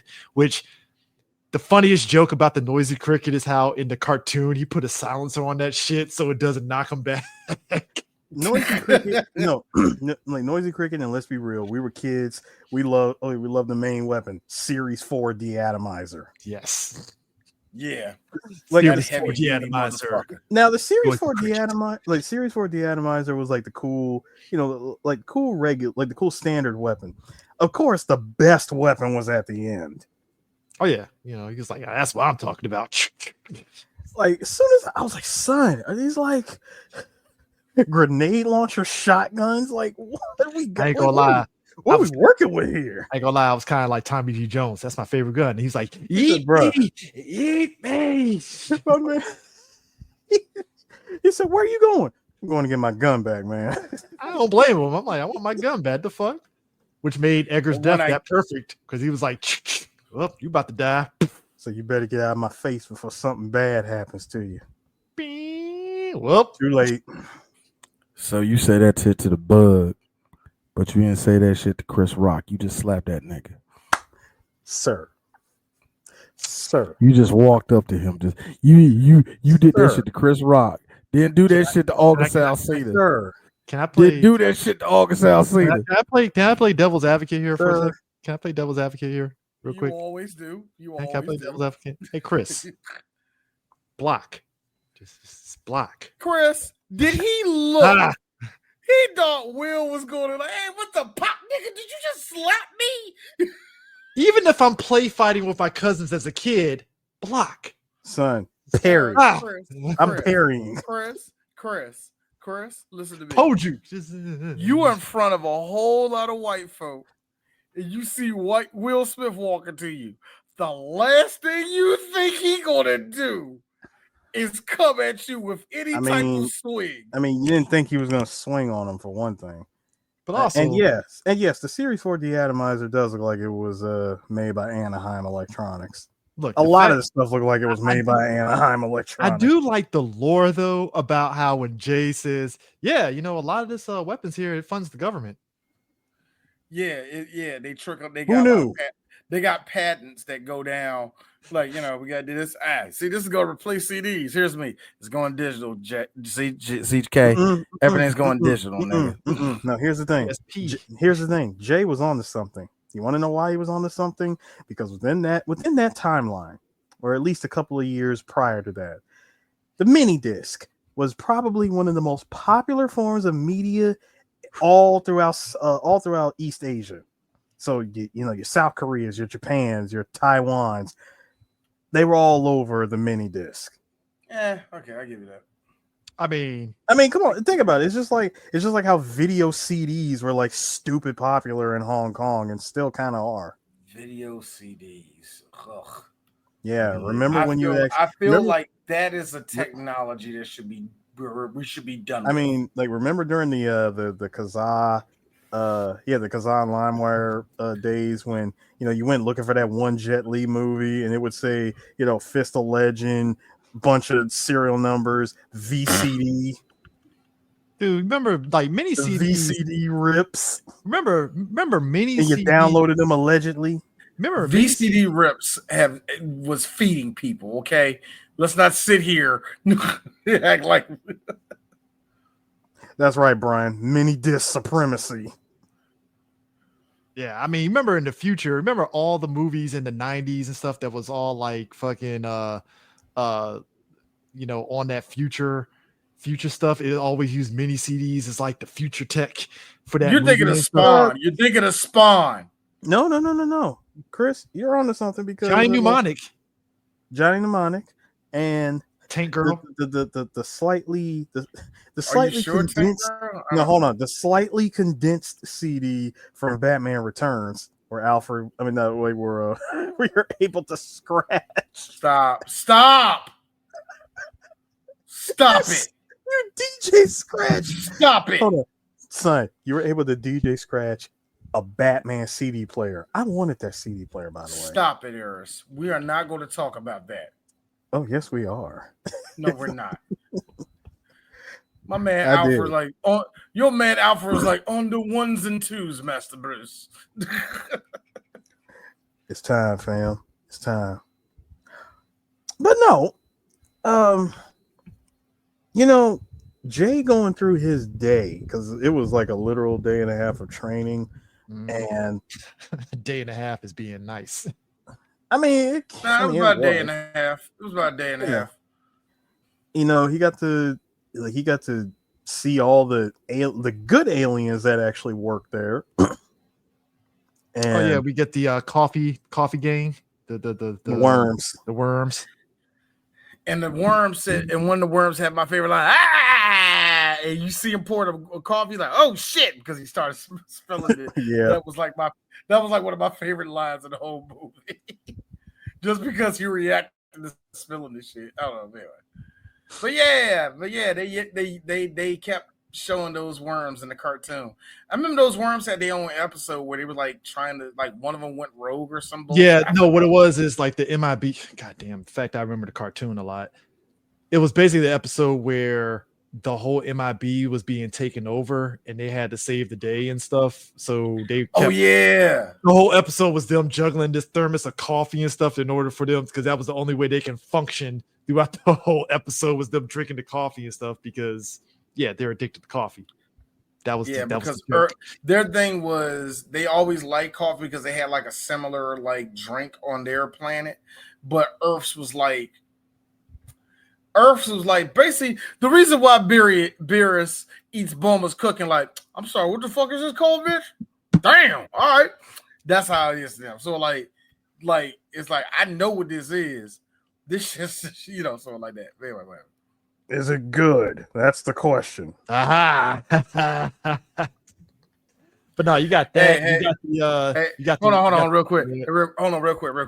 Hey, Eris, isn't it sad that you and I know for a fact there's at least 3 dojins where that was said?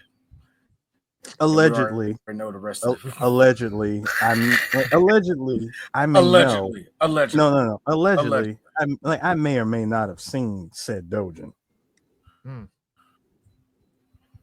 Speaking of allegedly, we got aliens in human Gundams, basically. Yes.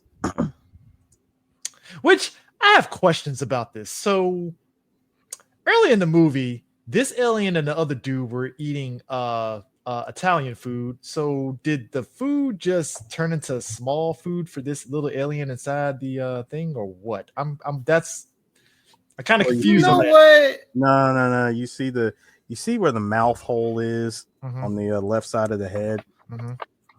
Yeah, it just slides. It just slides down a slope, if you will. Because when there's a plastic bag in the inside where all the trash goes.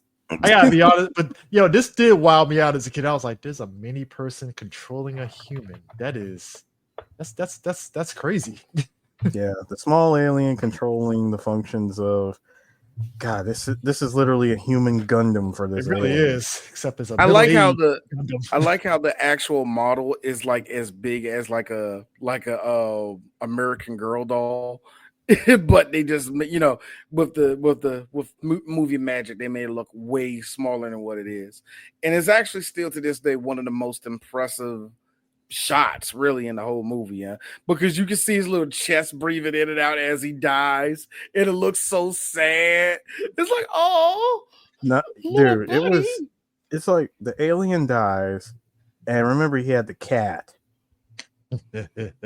He had the cat with a whole galaxy on his fucking end. Right? Like, I gotta be real with you. I get it. I fucking get it. That's cool as hell. But it opens up so many a lot of quantum physics type stuff that I'm like, hey, like Neil deGrasse, can you explain this galaxy in this? Like the galaxy is on Orion's belt. Now, the problem I had with it is at the end of the movie where they zoom out of Earth and they show the Milky Way, and the Milky Way is inside of a marble. That's what I turn to Neil deGrasse Tyson. Like, that's why I turned to Neil deGrasse Tyson. I'm like, sir, Andromeda is right beside us. Are you telling us that Andromeda is a nearby marble? This is stupid. Did you love MIT? I mean, we eventually get the Men in Black 2, but there's a moment where they kick open the locker door, and it's basically like a world inside of a world, which is weird in and of itself. It's like, holy shit. They have a whole Narnia. Yeah, it's an alien Narnia world inside a locker, and I'm like, the fuck? It's that kind of shit that Men in Black series has done, including this movie, where it's like, all right, cool, we got that and stuff. But it's funny because Linda Florentino plays the mortician. She looks like a healthy 90s actress. Who lore of the Men in Black franchise, lore in the middle. You're welcome. The lore in the Men in Black world is Agent K had to neuralize her ass so many goddamn times. Which is why it kind of plays out great in the movie, because she got flashed with the neuralizer like 3 times. Jay is like, can she get cancer from that? I don't know, maybe. He was like, dude, he flashed her, and Jay had his glasses off. He was like, yo, would you stop that? Would you at least warn me we were gonna do that? How many times you flashed me? A couple times. No. It wasn't how many times. He just asked him. He asked him, have you ever flashed me before? No. I'm serious, Jay. Have you ever flashed me before? I told you no. Oh yeah, definitely. Now, you know what have you rolling is after Jay uses Noisy Cricket out in the open and stuff, and the squad is like on the way to like clean up everything, and Jay is like explaining to the group of people like, yeah, it was a little gas leak from the Milky Way and the stars, you see. And I'm like, these motherfuckers are not listening to you. Like gas leak, weather balloon. It was like every typical government agency BS line that was fed through them. Oh, go ahead, D. This is very sad and true. Yeah. Damn it. This is on some Nastasia Richard Ames madness here. Yeah.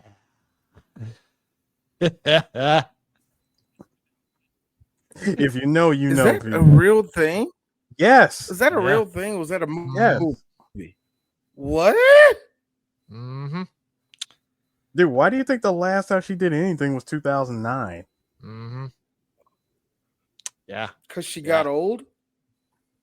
She's only 67. Come on, you know how Hollywood is. That's what I'm saying. Yeah, but you know what a Hollywood executive told her when she turned 40? Your tits are falling. I don't want you. And the ironic part, D, that made the whole situation funny is that she was What, trying the to tits get out of falling? Nah, it was the fact, well, that, but also she tried to get out of it by doing the whole, well, it's method acting. You see, I was training for a movie. You see, that's why I was a She did part of not this. fucking. Now I gotta look shit up. Great. This Oh, is she perfect. did. She did. She tried to pull the old I was just studying for a movie role shit with it. And I'm like, that's not gonna fly, Linda. You know that, right? That is hilarious. I have to watch. Now I gotta look her up, man. Yeah, I didn't know that was even a fucking also- thing. I didn't think to look it up, man. Wow. Because think about this. Remember, she did Dogma, Yeah, I know. and she had issues with Kevin Smith I mean, while they were filming it. I'm like, ooh, that must have been rough. and it's not even like issues. See, Eris, don't say it like that. I thought she actually did some corrupt shit on Dogma. Like, yeah, Kevin Smith went to his room and didn't find. Nah, it's Don't probably say on it some like like that. it's I probably No, because basically, no. I mean, look, if you knew anything about it, it was rumored that she didn't get along with Kevin Smith, which generated negative press for her. And what was it? She did an interview with TV Guide magazine in 2000 that she created crisis and trauma and anguish. She created drama when they were making a comedy. Like, she was ticked off that there were other people in the movie who were more famous than she was. He said he also Whoa, are you serious? I'm reading this. It says that Kevin also accused her of avoiding promotional duties after going nuts at the film's poster, which had spliced her head onto another woman's body and amplified her cleavage. She never did a photo shoot, Smith said. It's not like we were hinging all of that Linda press. I fought to cast a woman in the movie. That's ironic. That's I think, hilarious. but for her to be That's feeling some way, hilarious. it's like Linda. That's Linda, hilarious. You I were didn't know that was a thing. You were in good company, and you really got jealous because they were better talented. Like better people in the movie. Who? Chris Rock? Basically, who did you think? Ben Affleck, Matt Damon. So hang on. Alan Rickman. So apparently, That's what I'm like, nigga, bitch. So wait, hang on. About? So apparently, Smith attributed the rumors to a remark that he made on the movie's commentary track for Dogma, which later got sensationalized. He said, "I remember on the commentary track on the DVD, Janine Garofalo was in the movie, and at one point, I said it would have been better if she played the lead, which was a really shitty and stupid thing for me to say. Thoughtless, considering that Linda." Fair. Like, considering that Linda was the lead and Linda did a great job. So it had been years since I've spoken to her, and I got an email from her. And of course, I was thankful to hear from her, and that it also gave me hope to say that I was sorry that I even said that years ago. It also gives you a chance to make amends. So that was that. Like, the movie definitely would have been better if Ben Affleck directed it instead of me.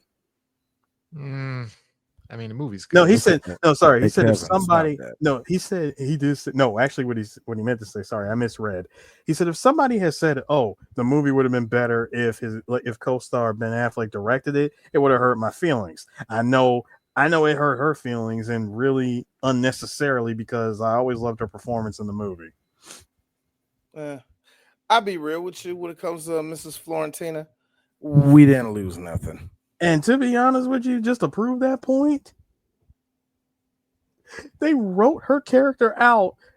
It was just this movie where she shows up as Agent L at the end, and she never returns for the rest of the movie, like for the other movies. Remember the second movie? He was like, she liked being at the morgue. So yeah. So guys, so is she just a bitch that nobody can work with? Is that really what she is? I mean, hey, Hey, look. Here's the thing.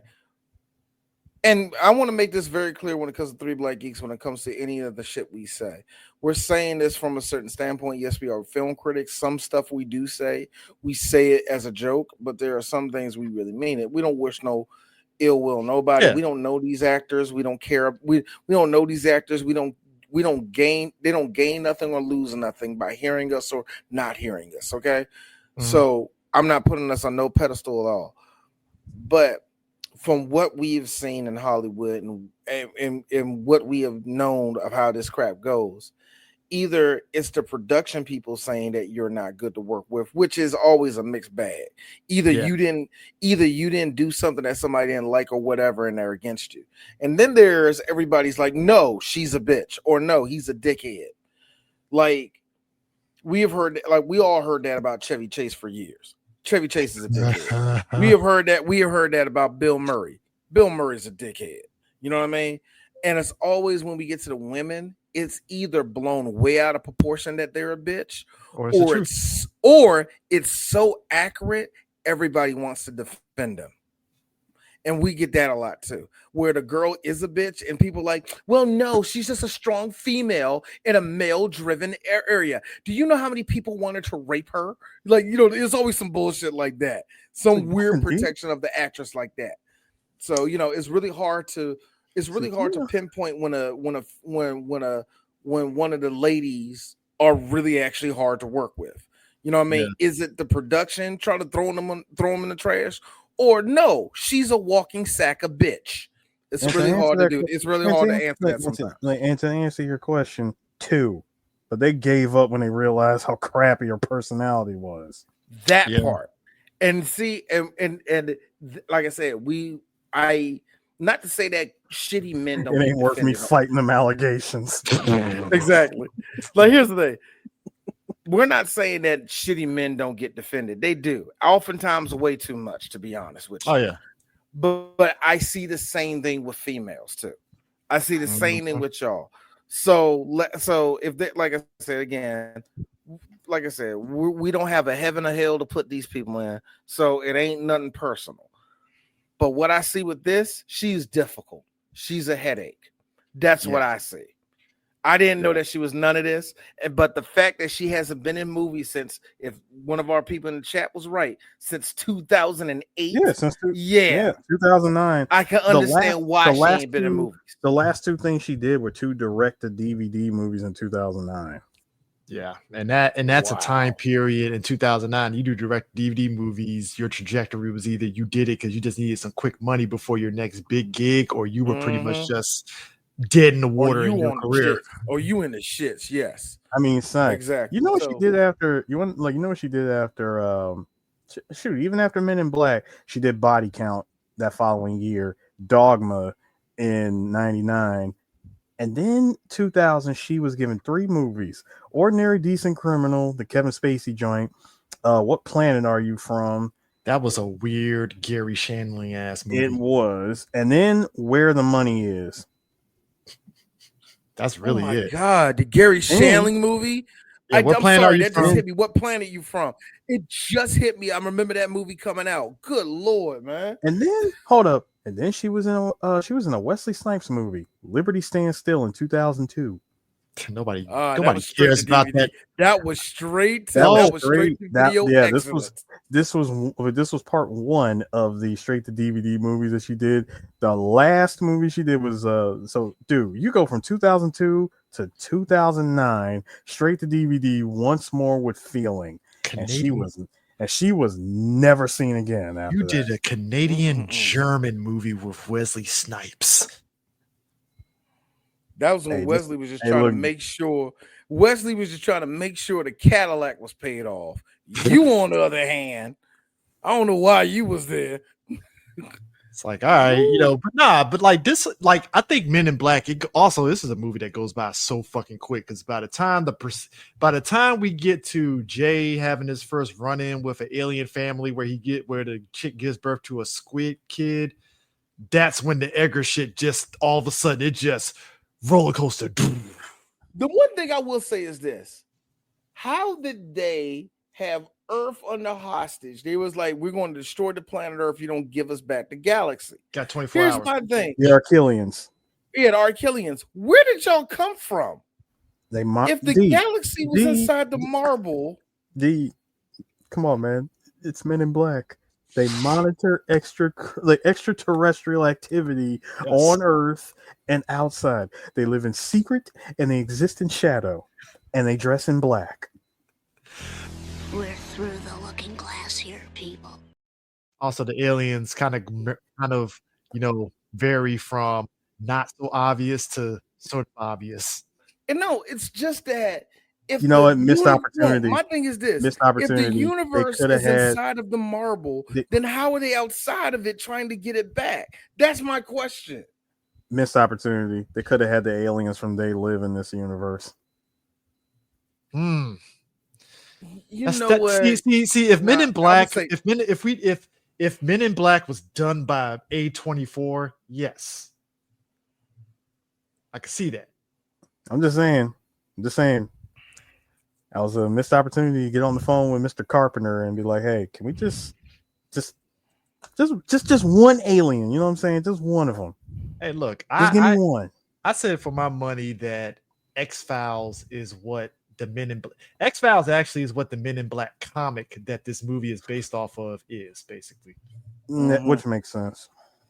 Yeah, it would. Yeah, because X-Files was basically, because I think Dee pointed out that the comic that this movie was based off of was more so on the investigative aspects of it. The video game was like that too. I played the video game until I think like the third mission or something like that. And it was a lot of, of course it was point and click, back in the day like that. It was a lot of detective work, and it was going to be, and that's how it was too with that. Much like you, Chris, like I said before, like you love Detective Batman when he's investigating, where he's actually trying to go to the scene of the crime, trying to break it down. Not so much use technology, but sometimes like, this is here. I know who did this. Literally act like a detective in a bat suit. You know what I mean? He does like, I know what this is. Tucks it into his bat belt, zips off. Next thing you know, you see somebody getting their teeth pushed in. You know what I mean? And occasionally Jim Gordon says, "Punch me in the face." Hold on, Chris. You could have held back on that punch. Chris, you're going to have to get context to that because that did remind me of Jim Gordon off of the Harley Quinn show where he's just a drunk. So him saying that to Batman, come on, push me in the face. What? I need to feel something. Come on. He said, "Now you listen." My wife listen to me. Man. We gotta get you out of here. Hey, I love that movie. Oh, you can never make me hate that movie. That was Jim Gordon at his most. I'm helping this motherfucker out to solve problems. Like, we gotta get you out of here. This man is more closer to solving the crime than the entire force. The yelling at Penguin was what did it for me. Oh, why are you showing me that? You know what it is? Come on, look at it. Look at it.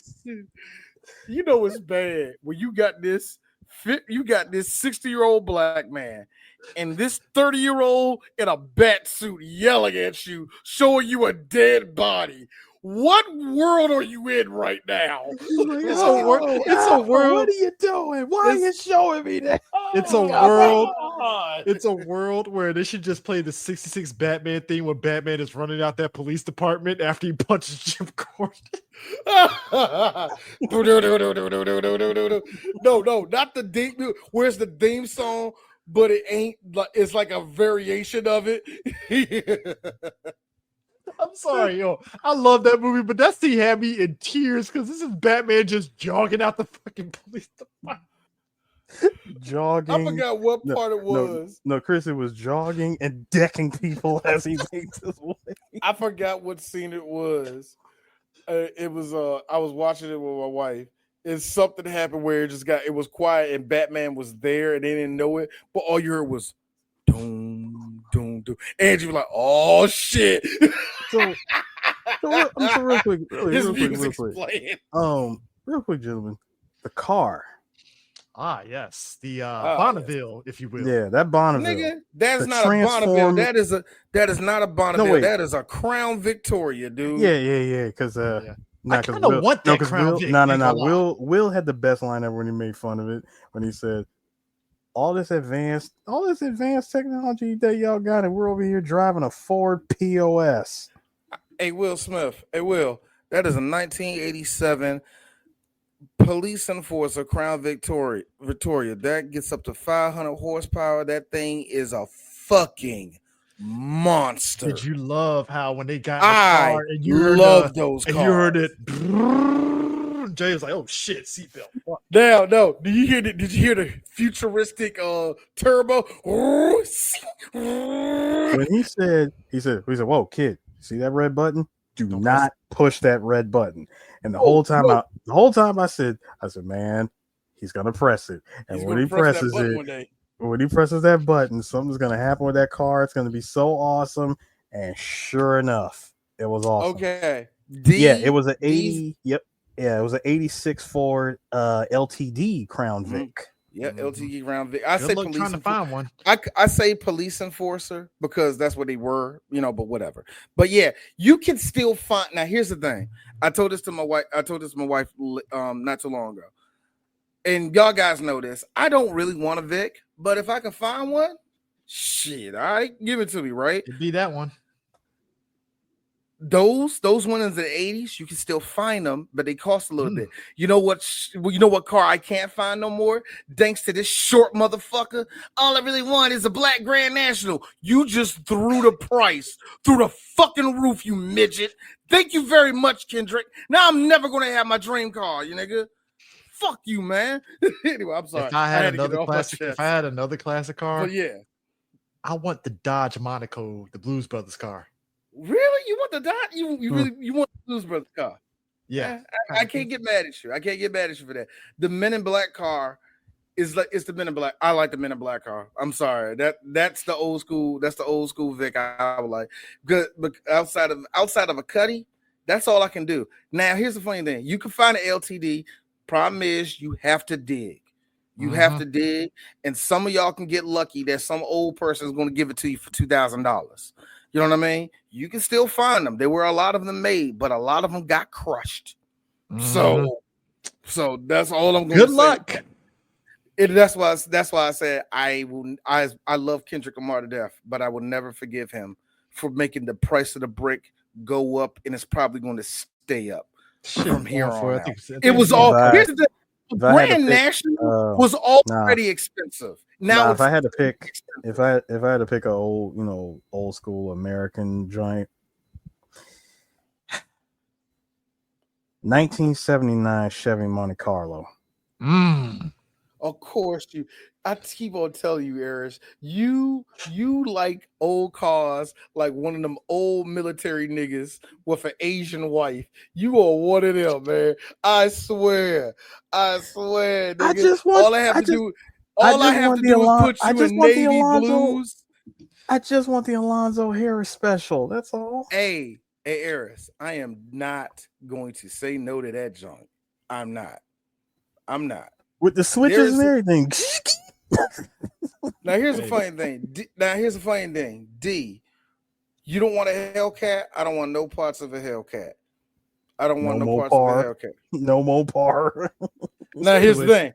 No, hold on. Now here's the thing. Here's the funny thing. D, would you take a Challenger? Will you take a Challenger STX? What color is it? Everybody has their favorite. Everybody has their favorite. That's all I'm saying. Does it come in black? Sir, this is Dodge. Of course it does. Sir, you didn't say it. Sir, Sue, you didn't say it right. Impressive. Does it come in black? Fine. Fine. Patrick Wayne. Eris, like I said, Eris, I enjoy that your love of cars matches either an old Japanese dentist or an old military black man. I respect it wholeheartedly. If y'all know Eris personally, he shits on American cars, but I know Eris has a list of 6 that he will say yes to. Funny you say that, because one of my best car friends is a dentist, a Japanese dentist. That's why that's why I said that, because you mirrored that man's taste. When you showed me that nigga's shit, I was like, nice. And I was like, I'm sorry, Eris, is that an erection? Yeah. Yeah. Here's me. No, fully loaded. No, he was like, yeah, here's me. No, keep looking at it, D. I don't want to. Now, if I had money to throw away, if I had money, just disposable money, just to spend money on, I would get like a 71 Skyline. I mean, yeah. Of course. Here's the funny thing: when it comes to drain cars, and it's just D, I try to keep it somewhat realistic because I do actually want to have the old Cutlass that I always wanted, the 1991 Cutlass. I always want that one, so I try to keep it something that I know I can obtain. Something like I know some niggas say I want a Stingray. You can get a Stingray if you find the right place and find the right. You know what I'm saying? When niggas start saying I want like a Murcielago, it's like shut the fuck up. You can't drive realistic. So why are you even saying that? Yeah, but no. You know what was funny though in this thing? The baseball game where the guy sees the ball in the air and it's the alien ship and the ball just hits him and shit, and you see the tabloids. You see the tabloid where it was like, I saw the alien ship, and it was like the National Enquirer and shit and stuff where he saw where he claims the baseball player claimed to see the alien ship in the air. Yeah, man awakens from 35-year coma. That is fucking hilarious. Now, can I say that this is that's actually kind of funny how Jay was like, wait a minute. So this is how this is how we find out who's doing what by searching the tabloids? Like, yeah, they're actually telling the truth. I like that. It's telling the truth in plain sight. Mm-hmm. Yeah, it's right there. That's kind of funny to me. Yeah. Now that is a weird log fucking circle to have Michael Jackson in the second movie. Well, wasn't he in the first movie when they put up all like the lineup of aliens and stuff? The only thing they show Michael Jackson? I don't remember that. They showed him on the picture. They showed him on the pictures, and then that's when Jay mentioned his teacher, and Kay was like, "Oh yeah, your teacher was an alien. Yeah, she was." I was like, "Oh, well, of course she was." Stock old lady teacher. I know. At the end of the movie they mentioned Rodman was an alien. Dennis Rodman was he doesn't hide it that well. I got to be real with you. No, right there, he doesn't hide it well. That was some good old in its prime boomer humor. When they said that, when he was like, no, Will was like, yeah, like, how about we go check with Robin? So how about we check with with Rodman? He's from there. Rodman? Really? Seriously? Like, yeah, he's from there. He's from that planet. It's funny because Robin's so different. I like how Jay decided, hey, I want to wear a suit that's different from everybody, and in the second movie they just forgot about it. Yeah, he went from the Mandarin collar to the regular button up. Like, yeah, we're not doing none of that shit, Will. Hey, Barack Obama, wear a black suit like everybody else. Don't walk that tan in here. That's what that was. I'm sorry. You know what the one little... I'm sorry. That confounds me. White people really just was punching the air at that goddamn tan suit, weren't they? It's a Tom Ford. That nigger had a lot of nerve. No, the one thing I did like was this little thing. I'm going to join, but check it out. Don't be calling me no names, no Slick, no Son, no Skippy, none of that. All right, Slick, oh, yeah. I got. No. Don't be calling me no kid. I got it. I got it, dude. He says, look, I get all your rules and parameters and all that, but just, he said, listen, here's the thing. You chose me, all right? So don't be calling me son or kid or sport or anything like that. Sure, whatever you say, Slick. He said, but let me tell you something about your rules and parameters. They amount to absolute dick. No, the part I liked about it, goes to Zed. Get him, Tiger. Well, that's right. Tiger. Well, that's right, kid. That's right. He started calling him all those names. I was like, I love it because old white men. We love you, Rip Torn. Rip Torn, you fucking drunk. We love you. You dodge a wrench, you dodge a ball. The word rip was true to form with him. He was a good old lush.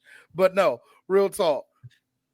us millennials, some of us millennials, us older millennials, we still had to deal with those old white men that did that shit to you, where they called you every sport tiger, get him, kiddo.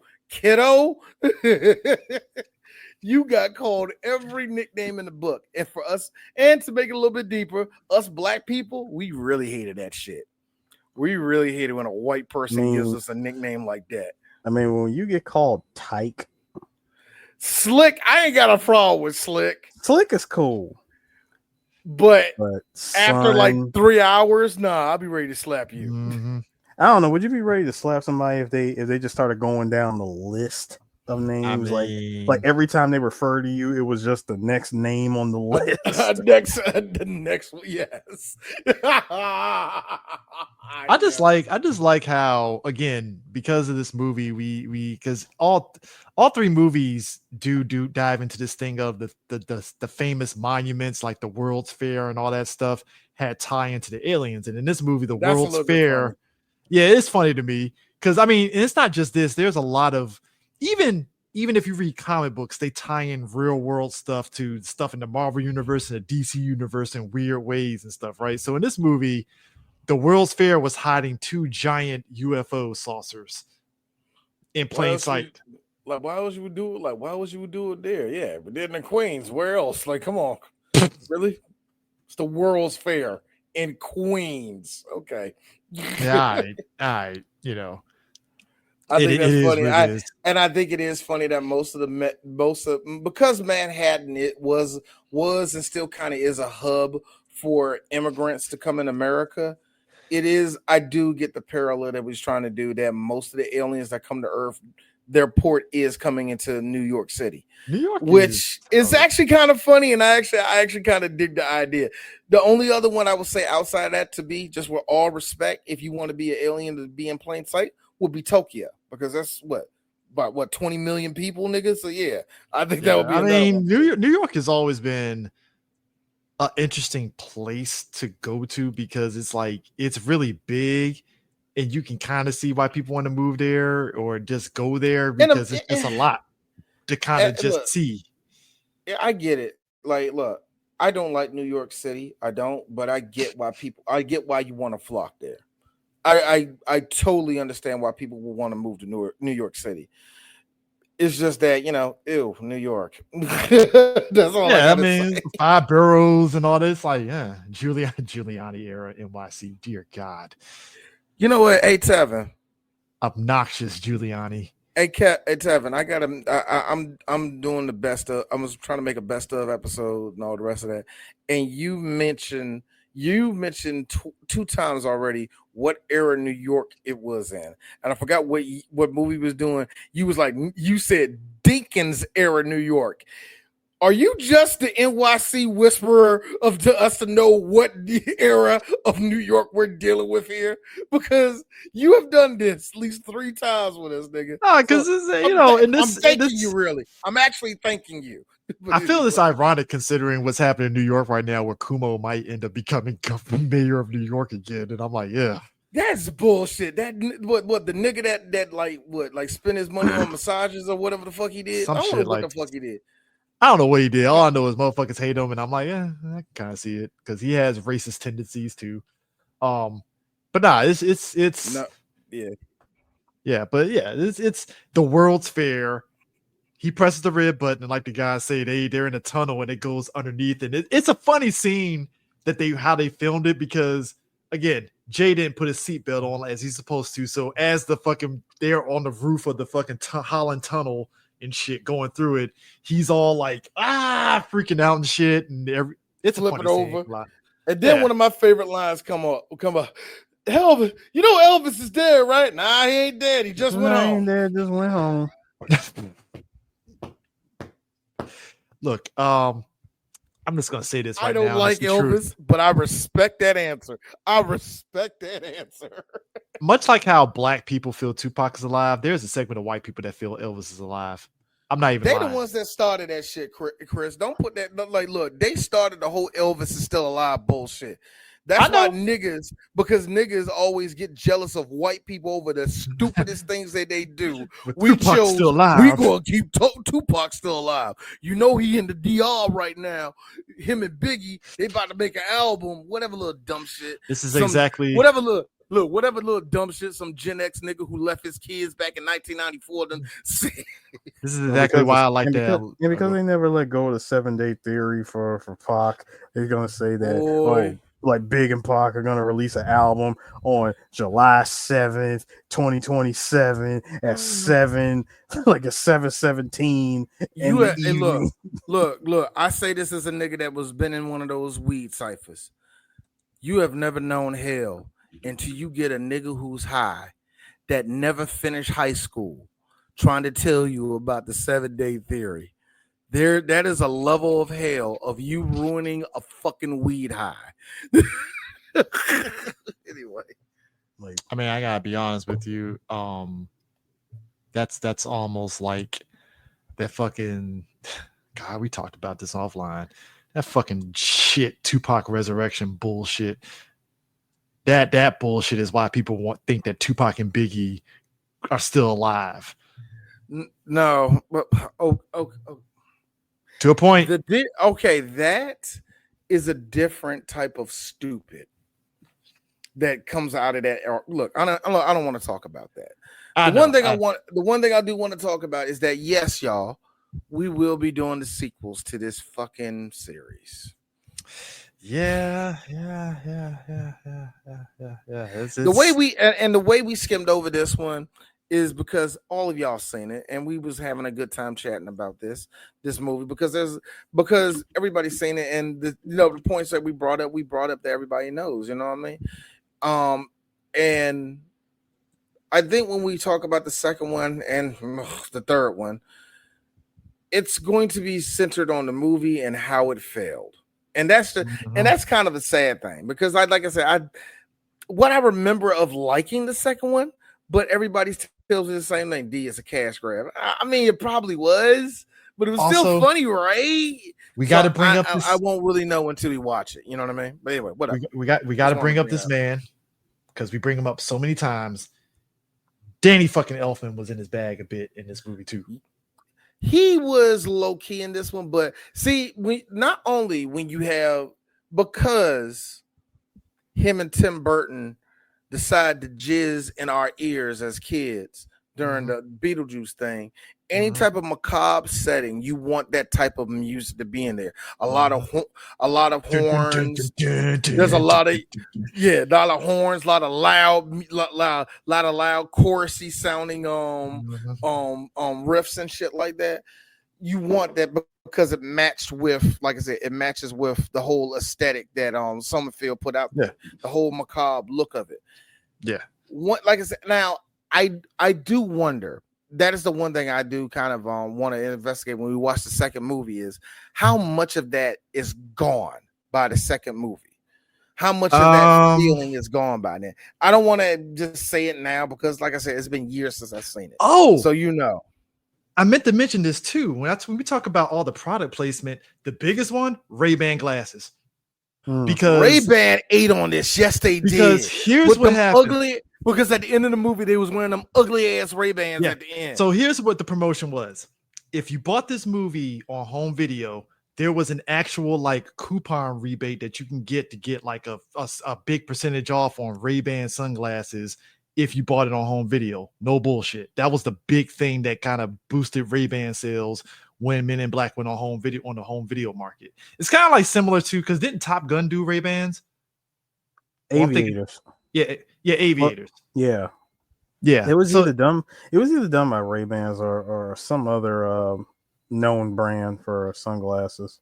But yeah, Ray-Bans was like the big deal with this movie with the glasses and stuff. So hey, look, you had to give them credit on that one for sure. Oh, I do.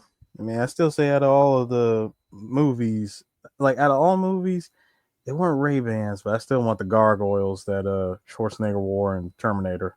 If I were to get any movie sunglasses, I want the gargoyles. I do feel it's kind of crazy how like the home video market for this movie during this initial release was okay, But then when we got into 2000s with the DVDs, that's when the special editions was booming, and that's when Men in Black got a special edition, and that was like a big deal because I think the VHS release for this, it had behind the scenes, but I think it was like at the beginning before the movie starts kind of thing, if I remember correctly.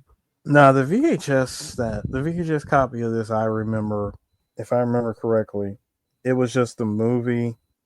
There might have been like an ad or something for it at the beginning, just before it starts. Okay. And of course, at the very, very end of the, like right after the credits roll, is the music video. Yeah. And then like the DVD had like everything behind the scenes, how they made it. DVD had everything. Yeah, it's kind of crazy how like this was that era where we were kind of going into that DVD thing where like special, like I said, I mean, look, I have a wall of DVDs and Blu-rays behind me, and that was a time when we were switching over into the DVD where the special editions was a big deal, and it really just kind of blew up the home video market at that time. Like, oh yeah, because you got everything. Yeah, I mean, especially like can you remember when the Jurassic Park movies came out? Like they got special editions and stuff, and it was like groundbreaking on your home video behind the scenes. I do remember. And now looking back, you see the people, controlling the head of the dinosaur, and then looking into how MIB has moved all the way into the 2020s. I actually got an MIB International on Steelbook. Yeah. Yeah, I got it on Steelbook too. Yep. I mean, this like I said, this movie was big. It made a shit ton of fucking money. Over $500 million at the box office on a $90 million budget. Son, y'all ate.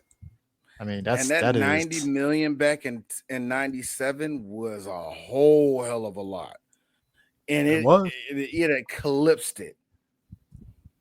I mean, because looking at domestic weekend, so opening weekend, it came out 4th of July because that was the time, that was Will Smith weekend, 4th of July because of Independence Day, because that was the thing.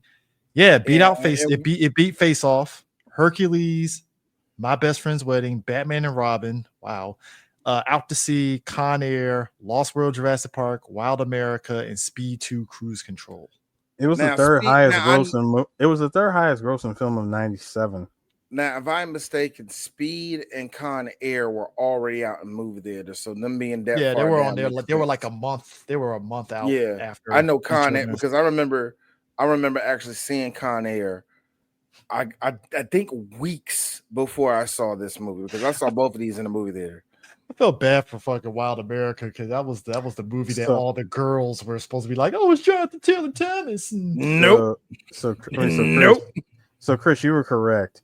Number one, when this movie first came out on November 25th of 97, it was released on VHS and Laserdisc. Oh shit, I forgot Laserdisc was still active. And it was attached with the rebate offer on a pair of Ray-Ban Predator model sunglasses. Yep. That was they had to get their Ray-Ban had to get their money's worth out of that. In the late 90s, and that's when they really started to do the whole little putting coupons on shit on the fucking videotapes or inside the discs or whatever like that. I remember when that really started up because they didn't have no governor on it. They were selling everything with their shits. I remember one video my mom got. I forgot what it was, but it had a coupon to fucking laundry detergent in it. I'm not even bullshitting you. And now that I'm older, it makes me go, wait a minute. That movie was made for women. So did you just say, hey, while you're watching the movie, make sure you clean your husband's shit with this Tide coupon?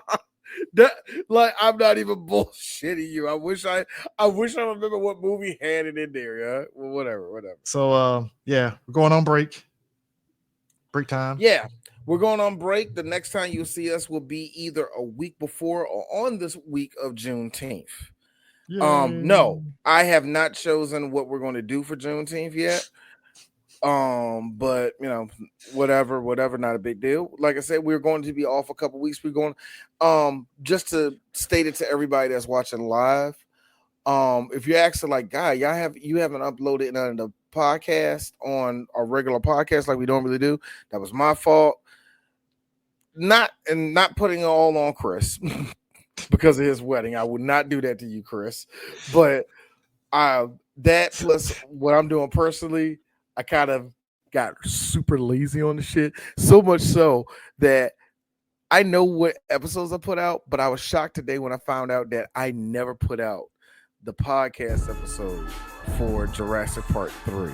I'm like, how did I fucking forgot that shit? So I'm backed up. I know I'm backed up. I'm just letting y'all know I'm bringing them all out. Hey, Brian, no, fuck you. No, we're not. Stop it. No. Black hat. Well, hey, good news. Celtics lost. Got Smizak. Nigga. Fuck the Knicks. Hey, Can't wait for the Pacers to beat their ass, huh? Well, I want to see a sad Karl Anthony Towns. That's what I want to see. That's what I want to say. That's why you clapping at them niggas won. Fuck the Knicks. Because I fucked the Celtics. Come on now. Chris, you just mad that Joe Mazzulla don't know how to tell his players to stop shooting threes. That's the only reason why you don't like them. Yeah, that too. I'm like, nigga, like, you live and die by that shit. Or, actually, I don't know anything else. I don't know, fuck Michael Rappaport. No, he's a Knicks fan. I see, that's why I'm confused with you. Anyway. But Spike Lee, D. Spike Lee. Come on, Spike Lee. We got to root for him. What about the players? The who? Actually, you know what? That would be a good Juneteenth episode of Spike Lee movie. What Spike Lee movie? You want to do She Hate Me? I don't want to do She Hate Me, man. Why? Why did you pick that one? You're about to get married. Why did you pick that one? Because Anthony Mackie and Kerry Washington. Captain America, sir? I'm sorry. I got to keep slapping your monkey ass, nigga. First off, D, I don't understand how you have all these videos and you could have easily just use this in the process, that you clearly have. See, it's taking you too long. See, it's taking you too long to even put. What's that, nigga?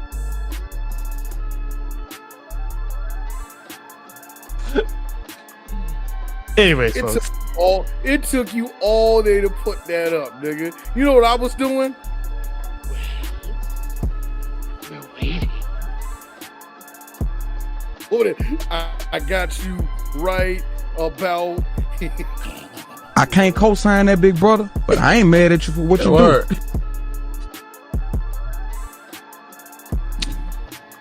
But anyways, that's it. We done? We're done? Are we done? Yeah. All right, guys. See you in a few weeks. We're out of here. Yeah.